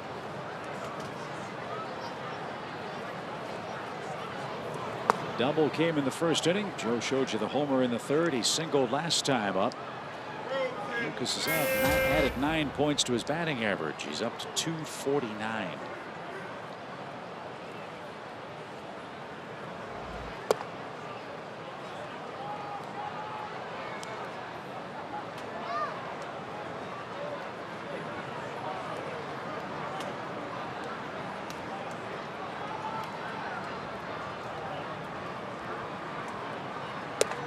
They desperately need somebody with some pop in their lineup, and not just David Wright once they get him back, and not really somebody to hit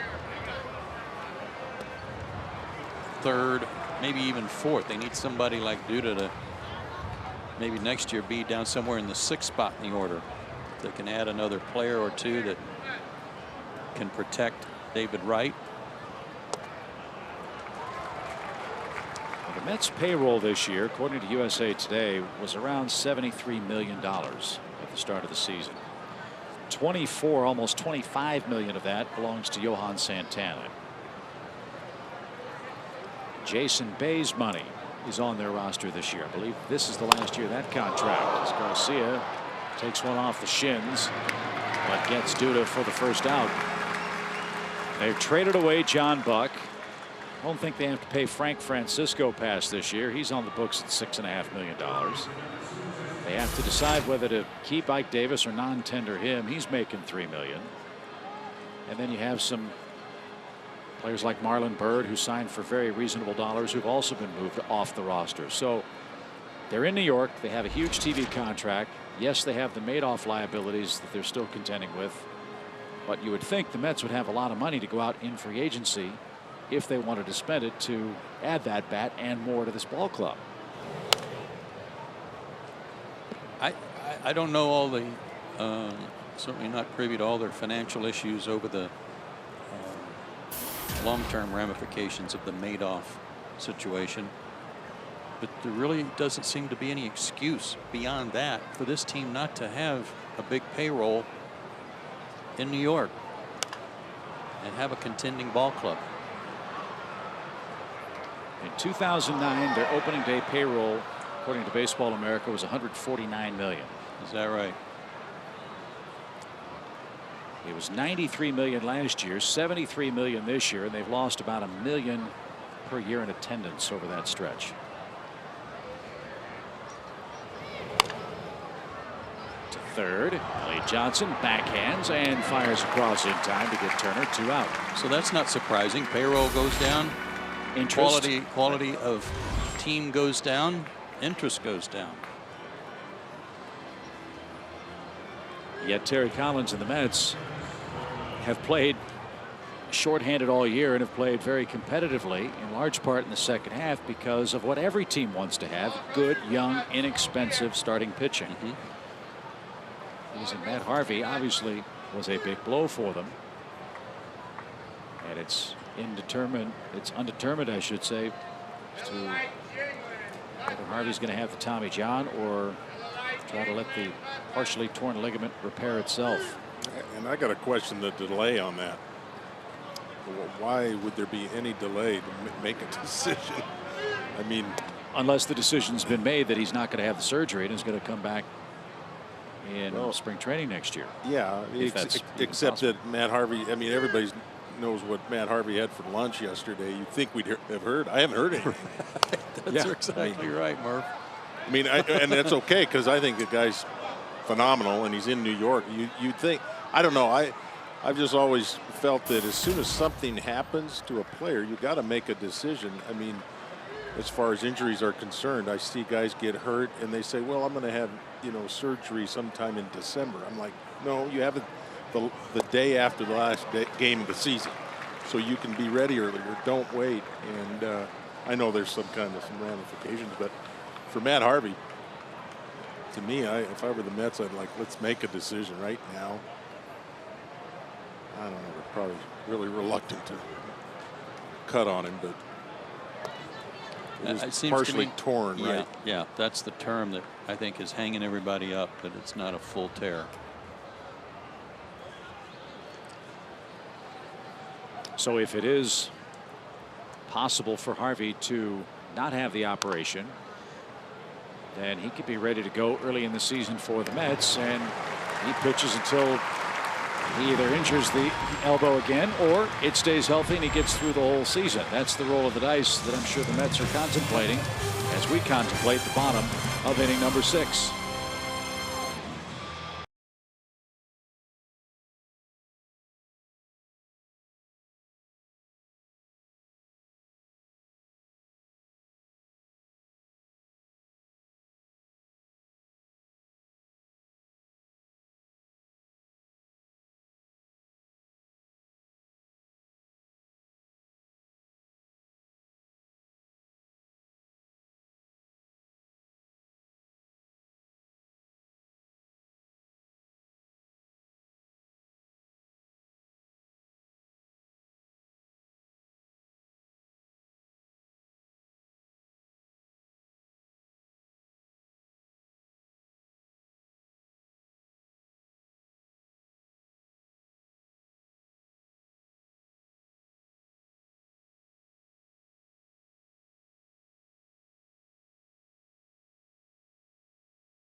But it feels like they're still in this thing somehow against the Mets, as you see our Subway in-game box score. I just keep thinking about that game that Dylan G pitched earlier this year where he was in such command and lost in the 9th. So stranger things have happened, and with the Braves having some talent, shall we say, on the bench available to them later in the ball game, we'll wait and see how it plays out. 74 pitches for Dylan G today, and he'll have to face his nemesis Freddie Freeman, Evan Gattis, and then Gerald Laird in the home 6th.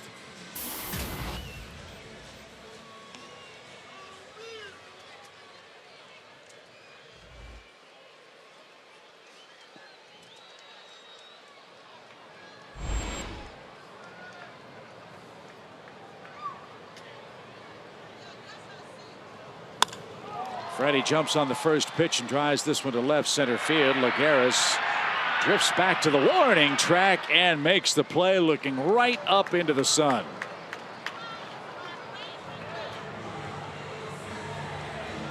You guys miss those days? Not an easy play here, but again, he's impressive defensively. It just takes a lot of concentration when you know it's in the sun. You're on the warning track. You can sense that wall's coming up on you. Nice play. Really impressive.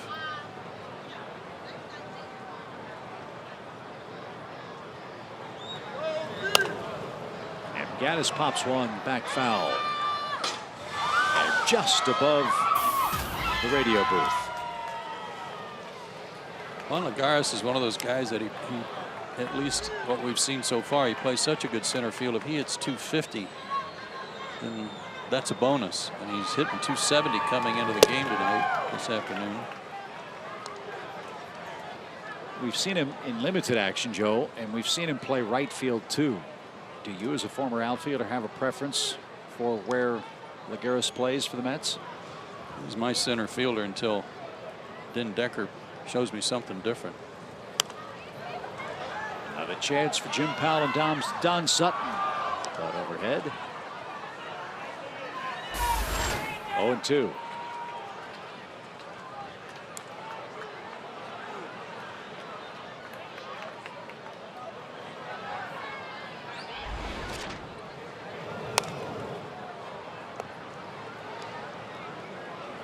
It's almost like Dylan G is going to see if he can handle the fastball one after the other. Struck him out on a breaking ball his first time up, and I think he grounded out on a breaking ball back in the fourth.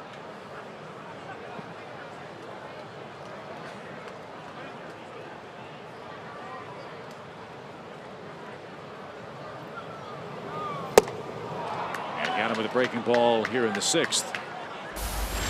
2 up, 2 down. 5-1 New York. Let's see if we can answer our AT&T U-verse trivia question correctly. If you forgot, the question is, over the last 30 seasons, what Mets pitcher has recorded the most wins against the Braves? I know it's going to be somebody we kick ourselves over, but I'm going to say Frank Viola.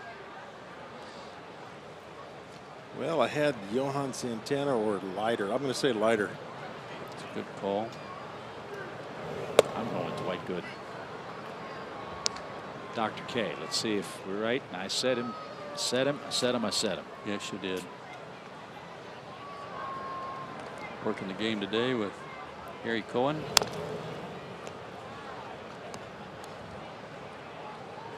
Ron Darling was the man who recorded the final out in the Rick Camp game. And I said, yeah, that's right. And I said it would be after the division switch, was made, and it wasn't. Wow. Ron Darling will never forgive us, but at least he made our air with 13 wins against the Braves. Shame on you, Ron. 5-1 is our score heading to the seventh.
Watch James Bates and Coach Tommy Bowden every Thursday for in-depth coverage of the week's best matchups.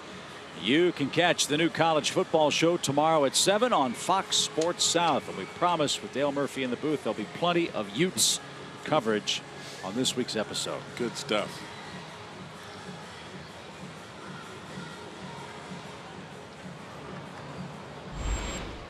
Freddie Garcia doing his job, trying to keep the Mets right where they are. It's been impressive.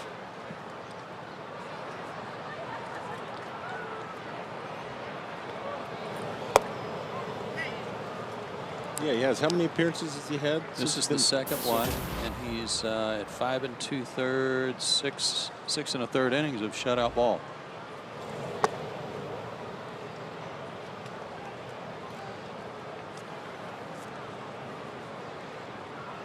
He has recorded the only 3 up and 3 down inning of the day for Atlanta.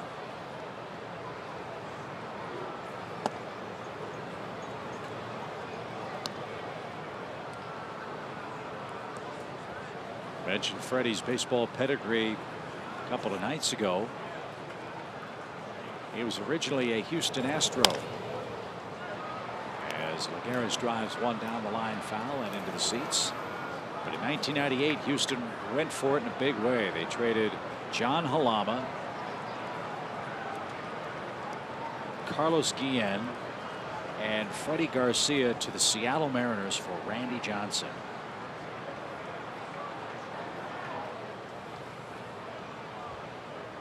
The next year, Garcia debuted in the big leagues and pitched very well as a Mariner. Bouncing ball to short. Yanish loads up and gets Lagares. We're just looking at Lagares' minor league numbers. His career batting average 280. No more than 7 home runs in any one season, but did steal 21 bases last year, which is his career high in the minor leagues. That was at AA Binghamton. We've seen Matt Den Decker in this series, and the former Florida Gator is considered to be one of the best defensive outfielders in the Mets system, but he's a center fielder by trade. That might be why we're seeing Lagares play some right. Don't know if Den Decker will hit enough to play every day yet.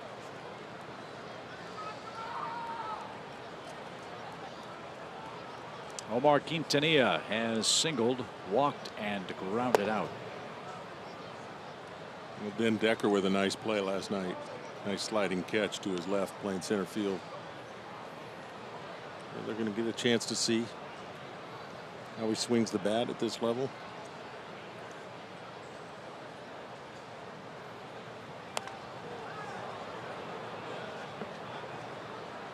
One ball, 2 strikes. Omar doesn't get cheated.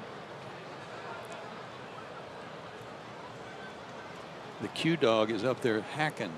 And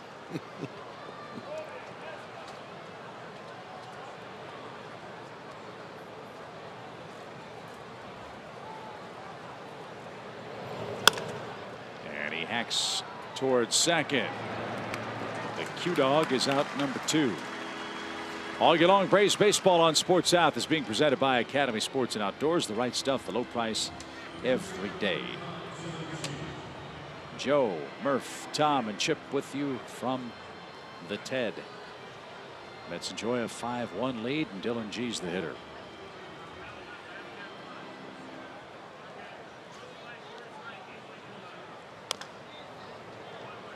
Speaking of Ted, his 75th birthday coming up. Really? Yes. And last week when I was here, Nuxie and I got to tape a little special that they're doing for him. I believe it'll be on CNN. I'm not sure, around his birthday time. So that was a lot of fun to reminisce. I hope it wasn't a surprise.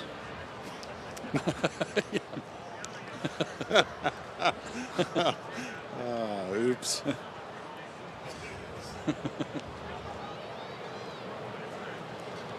No, I'm sure it's not. I got an invitation to his birthday party, and when you get an invitation from Ted Turner, you know you got an invitation. It came in a box about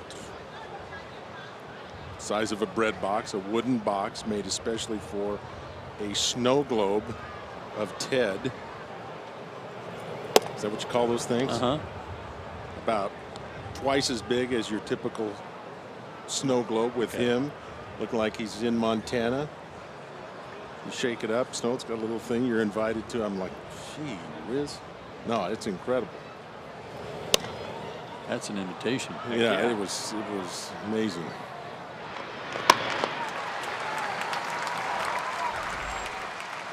Nothing doing for the Mets in the 7th. We invite you to stay tuned for the home half of the inning, down 5-1 to New York.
and orange hats on that screen today. Yep, Duda and Brown with homers. Dylan G has been breezing really after he got a 2-run lead in the first, and Dan Uggla with a base hit and a run scored. Murph, I know you're getting ready for Ted Turner's 75th birthday, and if you haven't picked out a gift, I've got a perfect suggestion for you. You can save big with the Padres in town. You can get Ted a couple of outfield tickets. They're $28 each, and you can give Ted a Braves Tervis tumbler too. You don't have to tell him you got the tickets when they were on sale on our Steal of the Week. Go to Braves.com/steal today.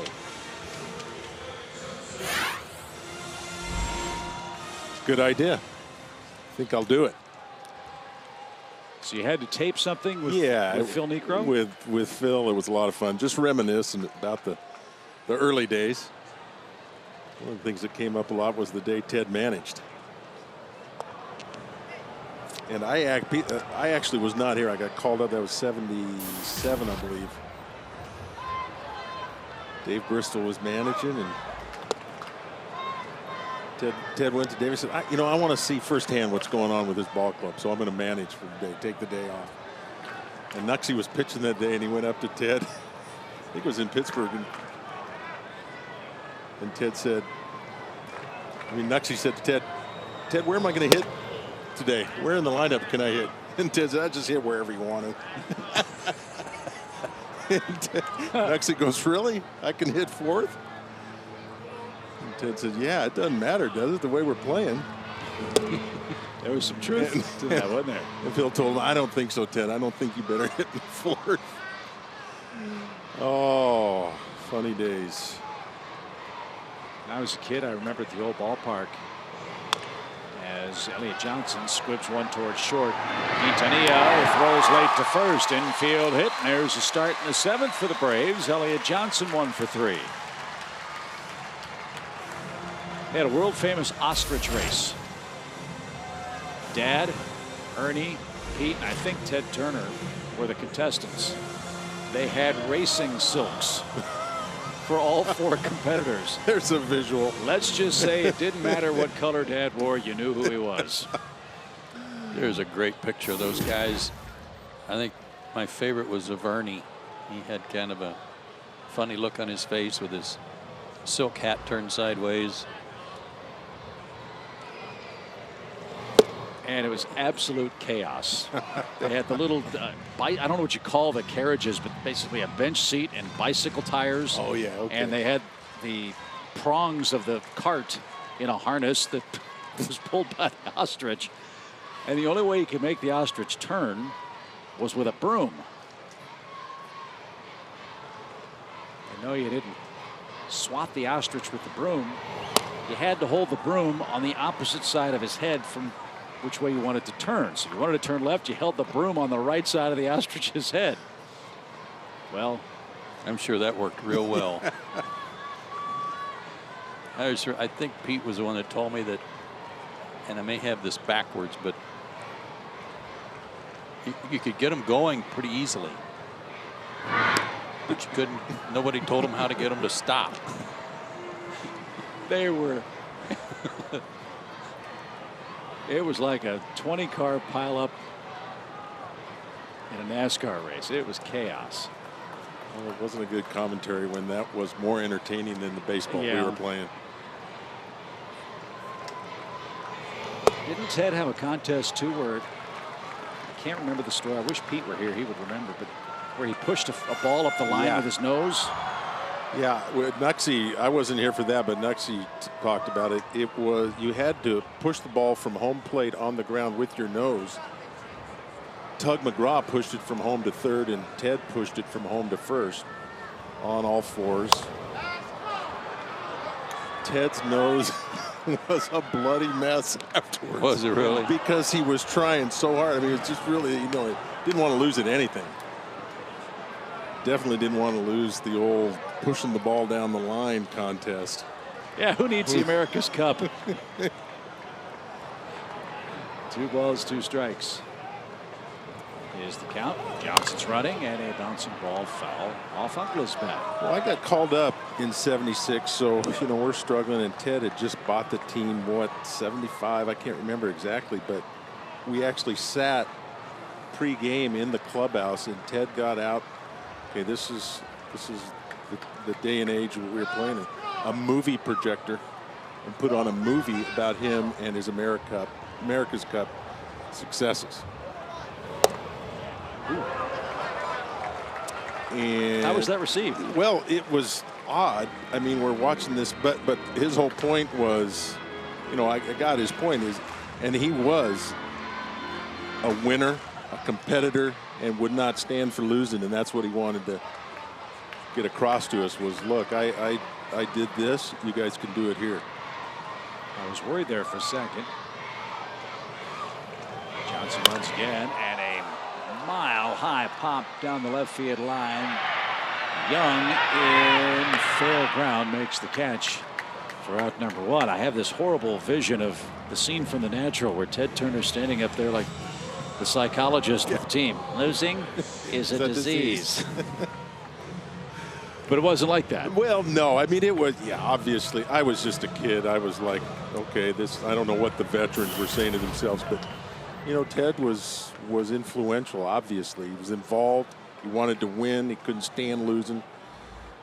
This organization wouldn't be where it is without him. I mean, this field is called Turner Field for a reason and honors him. And it was a little unconventional, but the point of it was, you know, he wanted to win. That's all there was to it. I mean, and it was great. I have absolutely zero complaints for being able to play for Ted Turner. Some people say, well, he's like Steinbrenner and stuff. I mean, you know, he treated guys with respect, and like say, you know, he didn't quite know what he would say sometimes. One time I was in a really bad slump.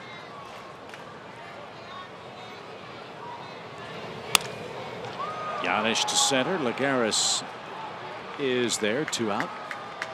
I was in a slump, and Ted comes into the locker room. You always knew when Ted was in the locker room. And he yelled across the locker room, Murph, don't worry about that slump you're in. You're saving me hundreds of thousands of dollars with our next negotiation. I'm like, wait a minute here. Don't worry about this slump I'm in because you're saving me money. But, you know, I have great memories, very thankful for the chance to be able to play for Ted Turner. Well, he was called Captain Outrageous in his younger days, but when you think about Ted Turner, really revolutionized the game as we enjoy it now. Sure. In this regard, right. The Superstation. It was a revolutionary concept at the time to put Braves baseball on a satellite so people around the country could watch baseball for free. Even if they weren't Braves fans, there was a game on every night. And they became Braves fans. Exactly right. It's the foundation for Braves country today. It's everywhere. And the thought of putting a game on every day. You know, we weren't playing that well, and the thought is, you know, what's this going to do to the gate here? And we just found out, well, the better we played, the more we were on, the more people showed up. But didn't you find too that you know, when you had a young team, you'd see your fan base grow up with the young players. It was a tremendous experience, and I've grown to appreciate it more and more as the years have gone on. And with your dad, with Skip and Pete and Ernie as the foundation there, people got to see a national broadcast all over the world, if you had a dish, but all over the country, but a hometown broadcast. You know, as one of the challenges with people's Braves fans see a national broadcast, it's not their guys like you guys. But fans grew up with this, you know, like Ernie used to call me John Boy, and it was just a nice relationship between the announcers and the players and the fans, and got to see us every day, and it was fun to be a part of it. And then when we started playing better, it was a lot more fun. But Ted had a vision that, you know, this is going to be a good thing, and it was unconventional at the time. Sure worked out. Joey Trdoslavich is the pinch hitter, and he takes a strike. More good work by Freddie Garcia. 2 1/3 innings of scoreless, 1-hit ball in relief of Cameron Lowe.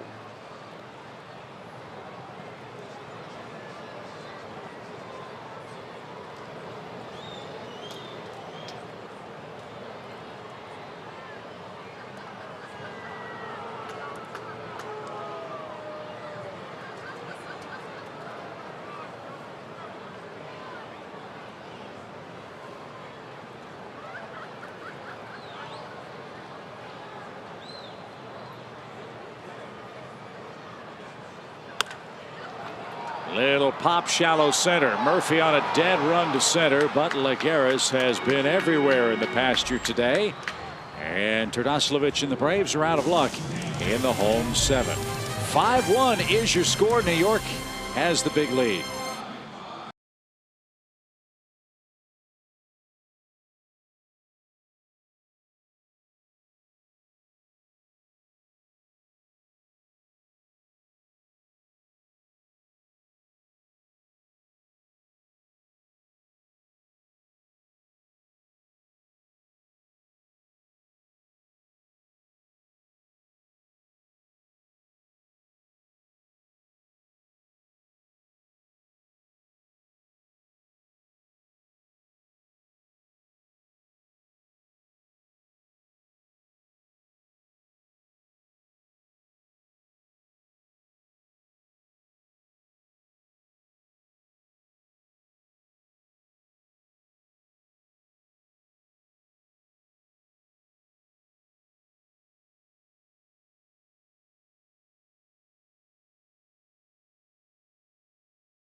Time for the Coors Light cold freeze cam.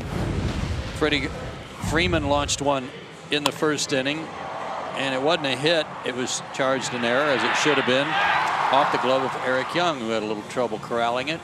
He was looking up into the sun too, but missed it by that much. Off the glove, E7. Braves had runners at second and third, but couldn't get anybody in. They have gotten on the board. That was in the 5th. They trail 5-1. That was the freeze cam, brought to you by Frost Brewed Coors Light. Yeah, another good job by Freddie Garcia. 2 2/3 innings, a 1-hit shutout ball, no walks, 2 strikeouts. And he'll give way to Anthony Favaro. 53rd appearance for Anthony. It's been a milestone homestand for him. What day was it that he got his save? August 30th. First game of the Marlins series. He saved it for Julio Teheran, his first big league save. And he went 2 innings to get it. And he's ahead of Eric Young to start inning number 8.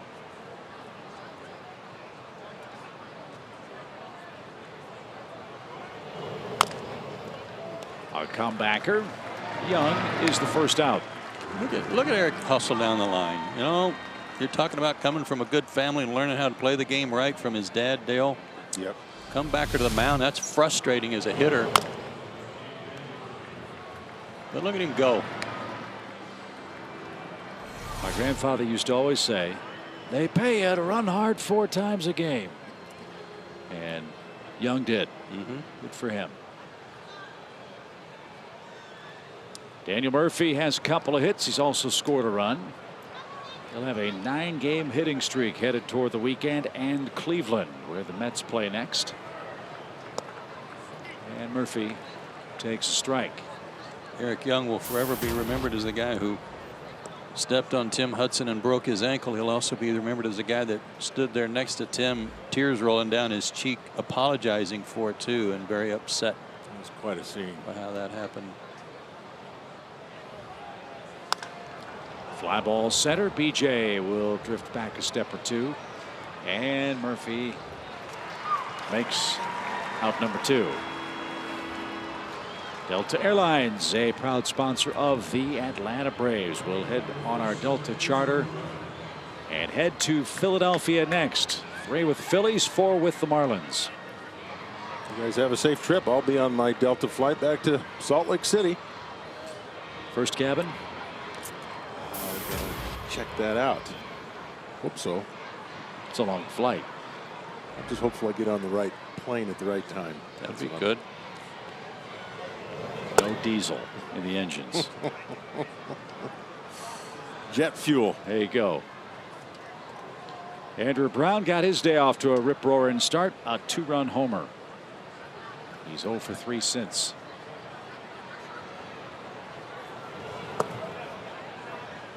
The Braves will have the top of their order in the 8th. Upton, and Freddie Freeman down 5-1. Might have seen the last of Dylan G in the game. With 7 innings of 4-hit 1-run ball.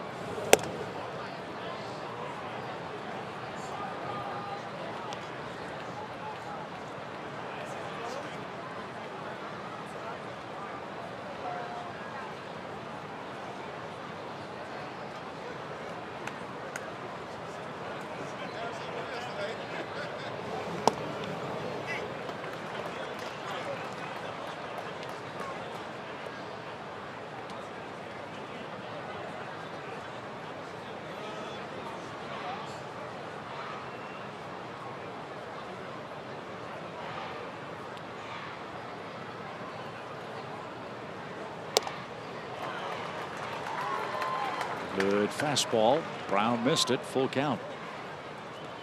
Crowd today 22,946. Braves are over the 2.2 million mark in attendance.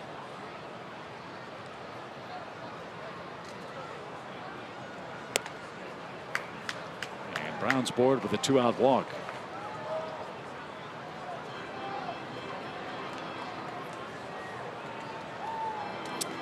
Fans catch the Braves in action as they take on the San Diego Padres in a 3-game set Friday, September 13th through the 15th. Check out the Georgia Lottery Friday night fireworks show and Kids Run the Bases Sunday. Visit braves.com/tickets or call 800-745-3000 today.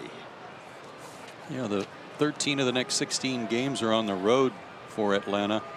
The only interruption is a brief 3-game stand with the Padres that you just mentioned.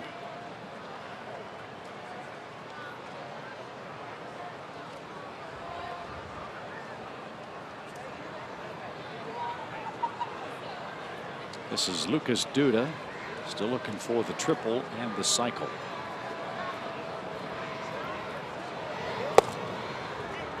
And Anthony way ahead of him, 0-2.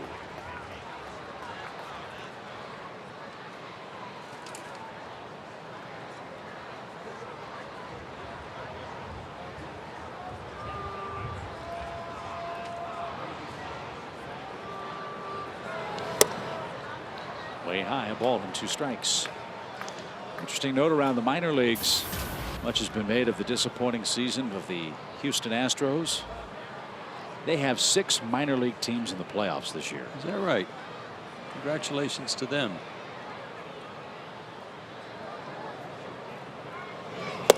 I saw where they also purchased Matt Pagnozzi from the Braves minor league system. Hopefully he'll get a chance to get to the big league club with them and do some catching.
Well, one of Joe Simpson's keys today was gee whiz, because the Braves had handed him 2 one-run losses. The gee whiz today is for Atlanta as Dylan G leaves the game, allowing 1 run over 7 innings. He's allowed 1 or less in his last 13 starts and has won 8 of those decisions, and leads today by a 5-1 score. And here's a look at Vic Black. He's in his 6th game as a Met. We've talked about him in this series. This is the 3rd time we've seen him, and the 3rd time the Mets have seen him, because he just was acquired from Pittsburgh. And he can bring it. Throws hard. He was right on the rail last night watching Craig Kimbrel. 96 and inside for B.J. Upton.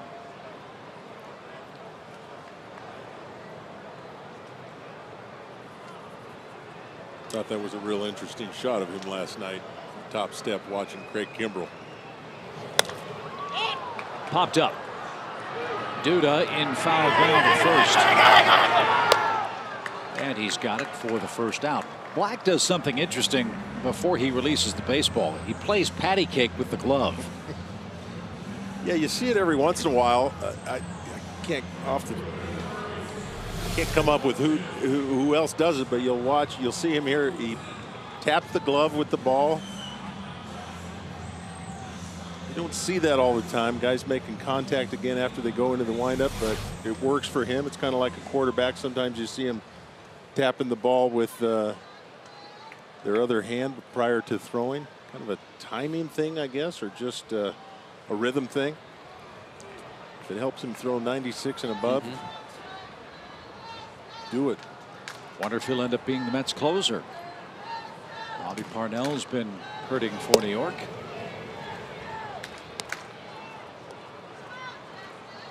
Matt Den Decker is in center. Lagares moves to right for New York.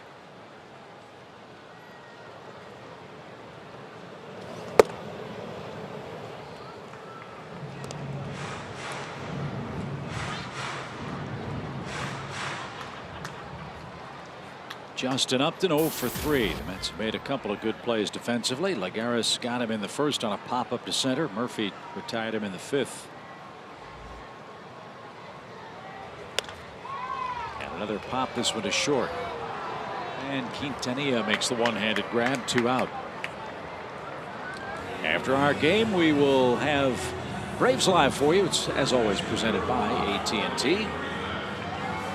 Too much Dylan G. And too much Mets offense in the first 3 innings in this one. New York sent 19 men to the plate in the first 3 innings. And 5 of them scored. New York with 12 hits. They've left 11 on base. Spot start for Cameron Lowe to give Julio Teheran a little rest. Everybody gets rest tomorrow. Then we're back at it Friday in Philly with Mike Minor and Cliff Lee.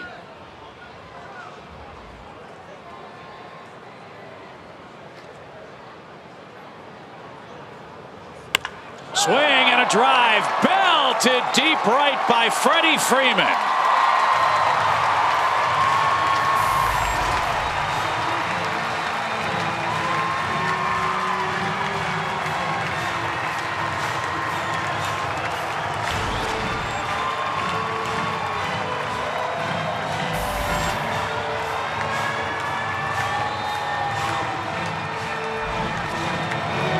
The Mets leave town without just a little parting shot, can he? Wow, that was a high riding fastball too.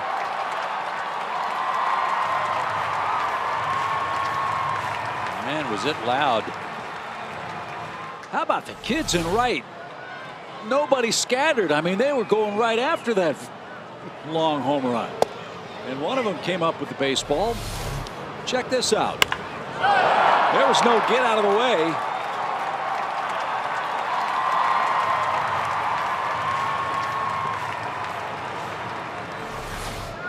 The swing by Freddie. Wow. Some gas that high out of the strike zone. Pretty impressive. Like you've been saying, Chip, though, this is a funny game with Dylan G cruising like he has been, but just got a feeling the Braves are not out of it, the way they can hit home runs and score runs in a hurry. I can't wait to get back to New York for this reason only. I'll be very clear about that. Guarantee you that the leather-lunged faithful at Citi Field are going to start chanting Freddie like they used to do with Chipper Jones and Larry.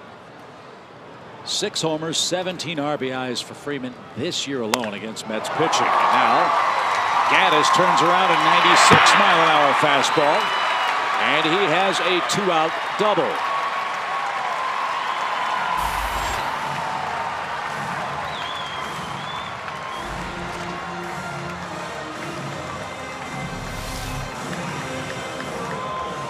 Boy, did he turn on that one. How quick that swing was. Pulling his hands in. That was a great shot of it right there. When we talk about having a guy having to pull his hands in to get inside the baseball and get the barrel there, he did it. Really good shot there. That's something I think people need to understand. That is how do I say this? That's made as that decision is made as the ball is actually in the air. It's not something you say to yourself. You don't know where the ball is going to be thrown. So you're looking, and all of a sudden you got to make that last second adjustment. It's an incredible adjustment in a split second timing. On that kind of fastball, right. It is amazing.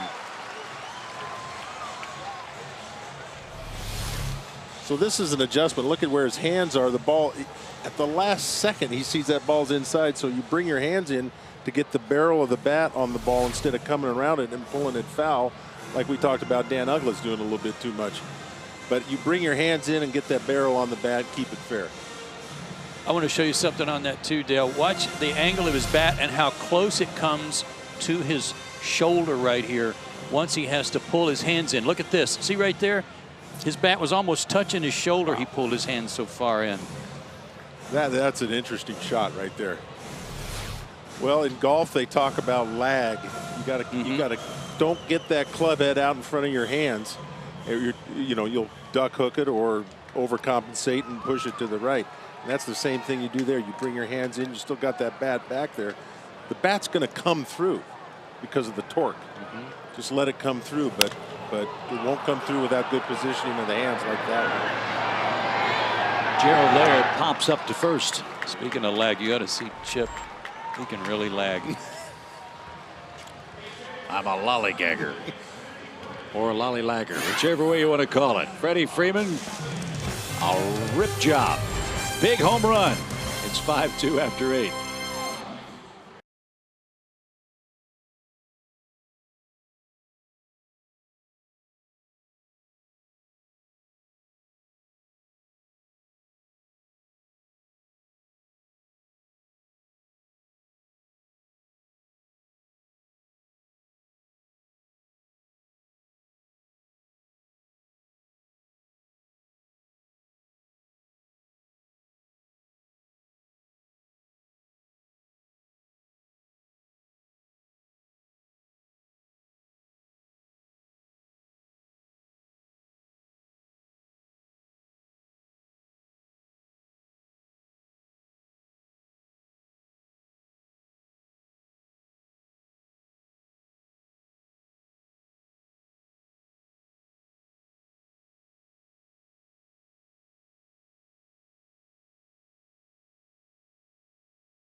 Paul Janisch, who's filling in for Andrelton Simmons.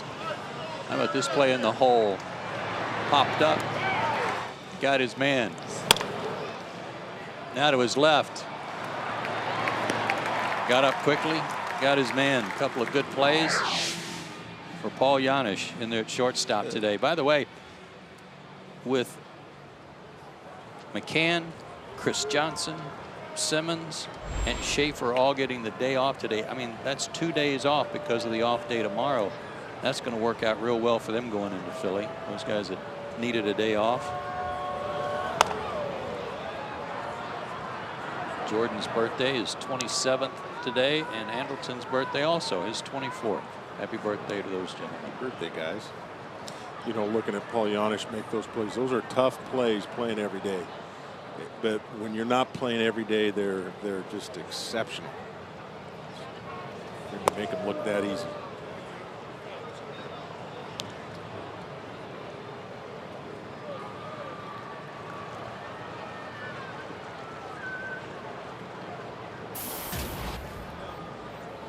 Five-2 in the ninth. And Turner with a 2-1 count. Braves have had quite a few comeback victories, and you always think, well, that's because they come up with some big runs at the end of the game. Obviously it is, but it's also a credit to the bullpen keeping games close enough. BJ in right center takes care of Murphy. Excuse me, takes care of Turner for the first out in the top of the ninth inning. Here's d'Arnaud. Well, we'll see what happens in the bottom of the ninth inning. As Joe mentioned, a lot of the Braves' regular players are available to hit in a pinch. It is just a 5-2 game. Braves have won 22 victories this year in their last at bat.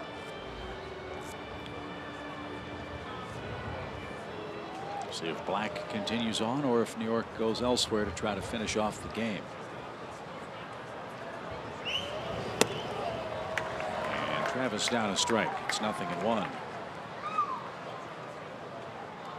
Murphy used to catch. What are your thoughts on the rookie backstop for the Mets from what you've seen in the series? Well, so far so good. I think obviously with trading Buck, they're going to give him a shot, a really good look this September. I've always been kind of a John Buck fan. I've liked him. I like the way he plays. He got off to a great start, but with the things that have happened to this organization, had to move him on. Off Farvaro's glove and the ricochet out to second. d'Arnaud is retired. Score that one 1-4-3. It's a good swing by d'Arnaud there. I think the other thought there, young catcher, young staff, you know, kind of grow them up together. Good idea. His ETA may have been much earlier in the season, but an injury in the minor leagues cost him a couple of months. And now Lagares in the ninth inning with 2 outs and skies it out of play foul.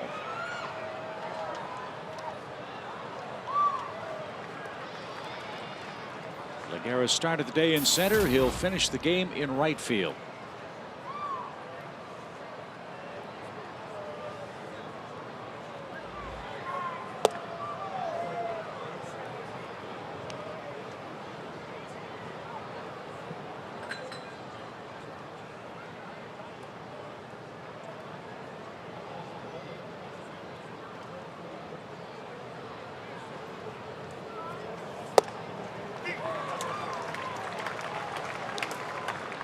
One and two.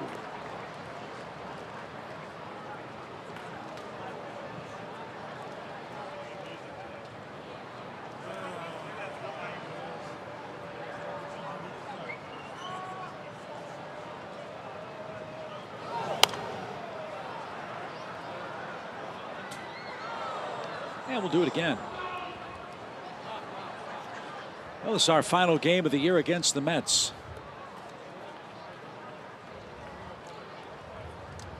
Will wish Terry Collins' club well the rest of the regular season and follow their happenings in the offseason as well. And we'll meet him again in February and March down in great state of Florida for spring training. The Mets train in Port St. Lucie. The Braves, of course, in Orlando down by Walt Disney World.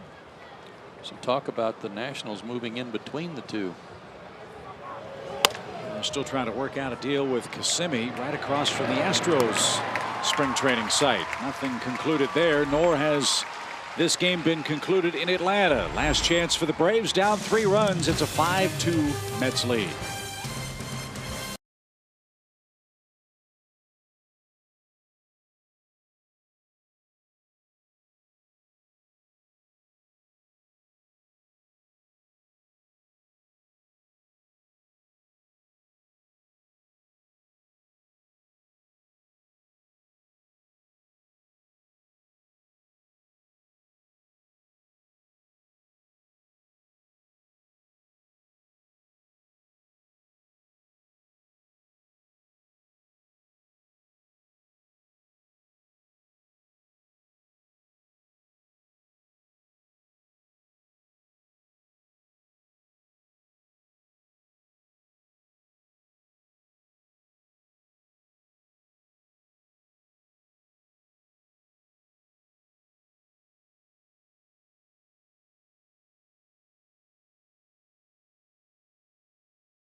By Georgia Power, by Ram Trucks, and by AT&T. Last call for the Braves. We head to the bottom of the 9th inning. Vic Black will not continue. He will give way to LaTroy Hawkins. Kids still here for weather day. They're hoping runs come raining down in the bottom of the 9th inning. The ageless veteran LaTroy Hawkins, who still throws in the mid-90s. Has an excellent slider. Took over as the closer after Bobby Parnell went down with that injury, disc injury in his neck.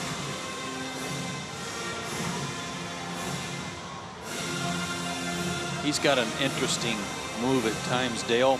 He'll work out of the stretch and come set even with no runners on base, but sometimes he'll start to come set and go right into a kick and throw, almost like the quick pitch a guy who's not ready. I'm really? sure Yeah. We'll see it here, I'm sure.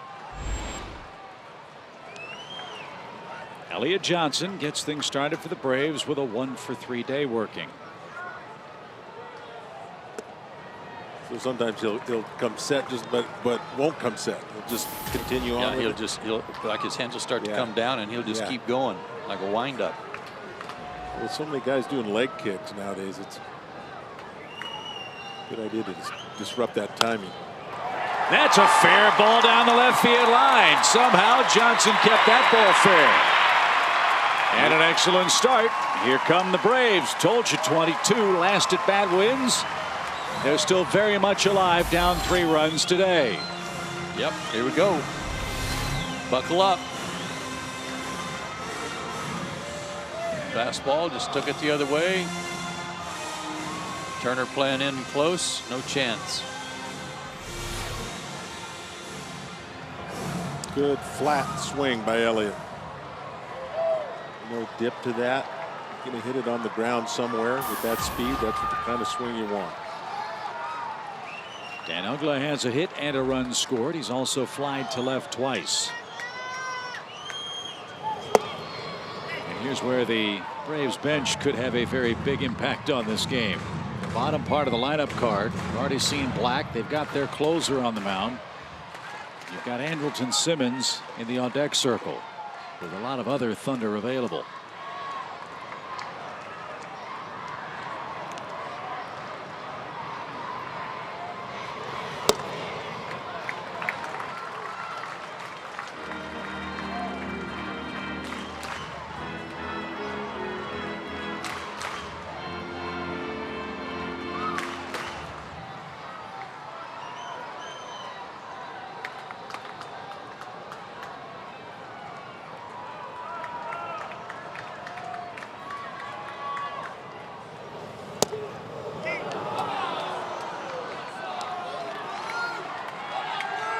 1 ball, 2 strikes.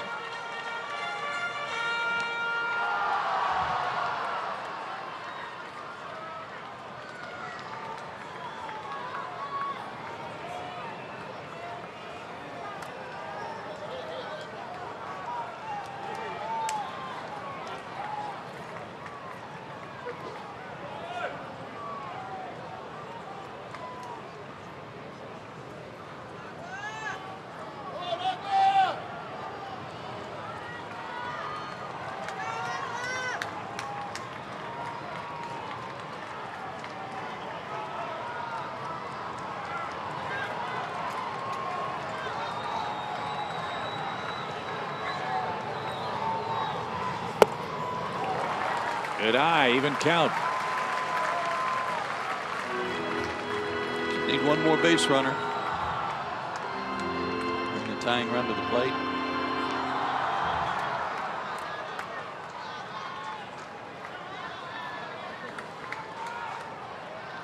Chris Johnson getting ready. He's on the top step.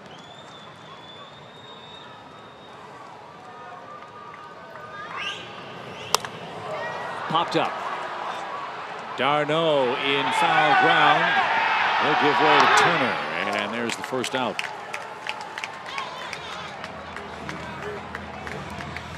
Andrelton Simmons will hit for Giannis.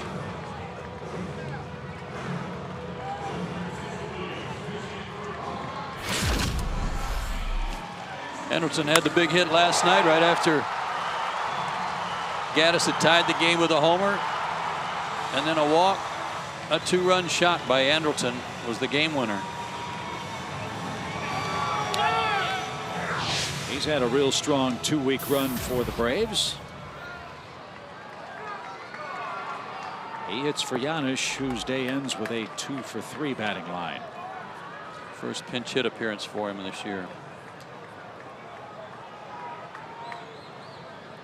Yeah, good day for Paul.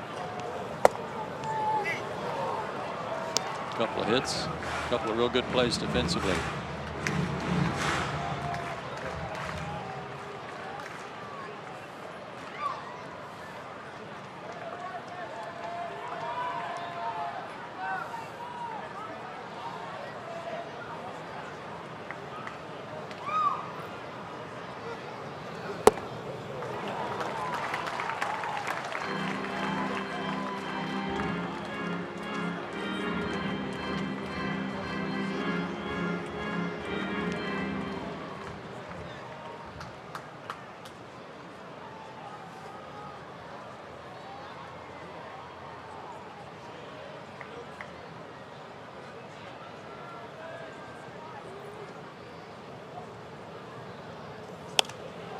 Another pop-up.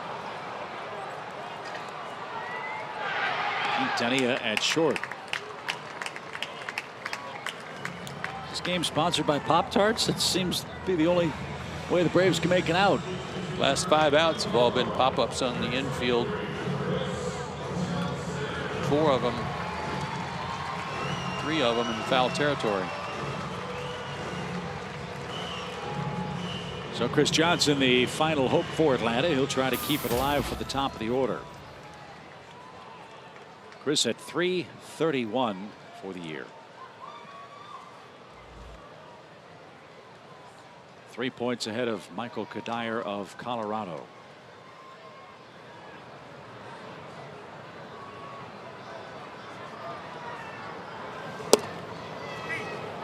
Strike one.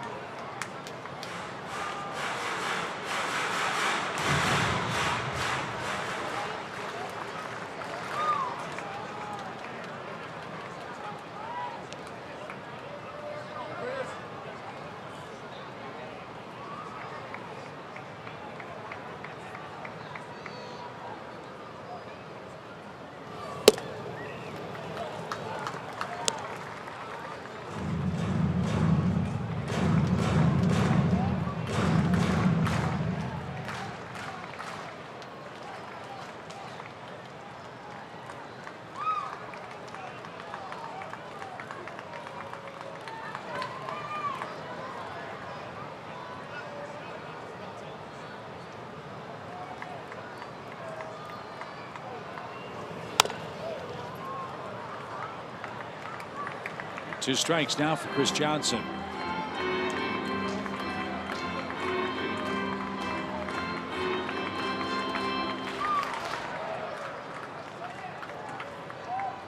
Great race for the batting title in the National League.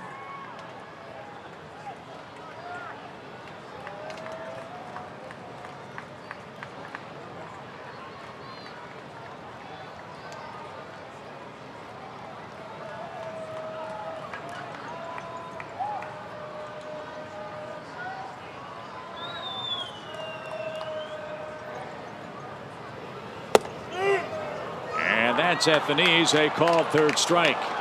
And LaTroy Hawkins saves the game for Dylan G. Big day for Lucas Duda at the plate for New York.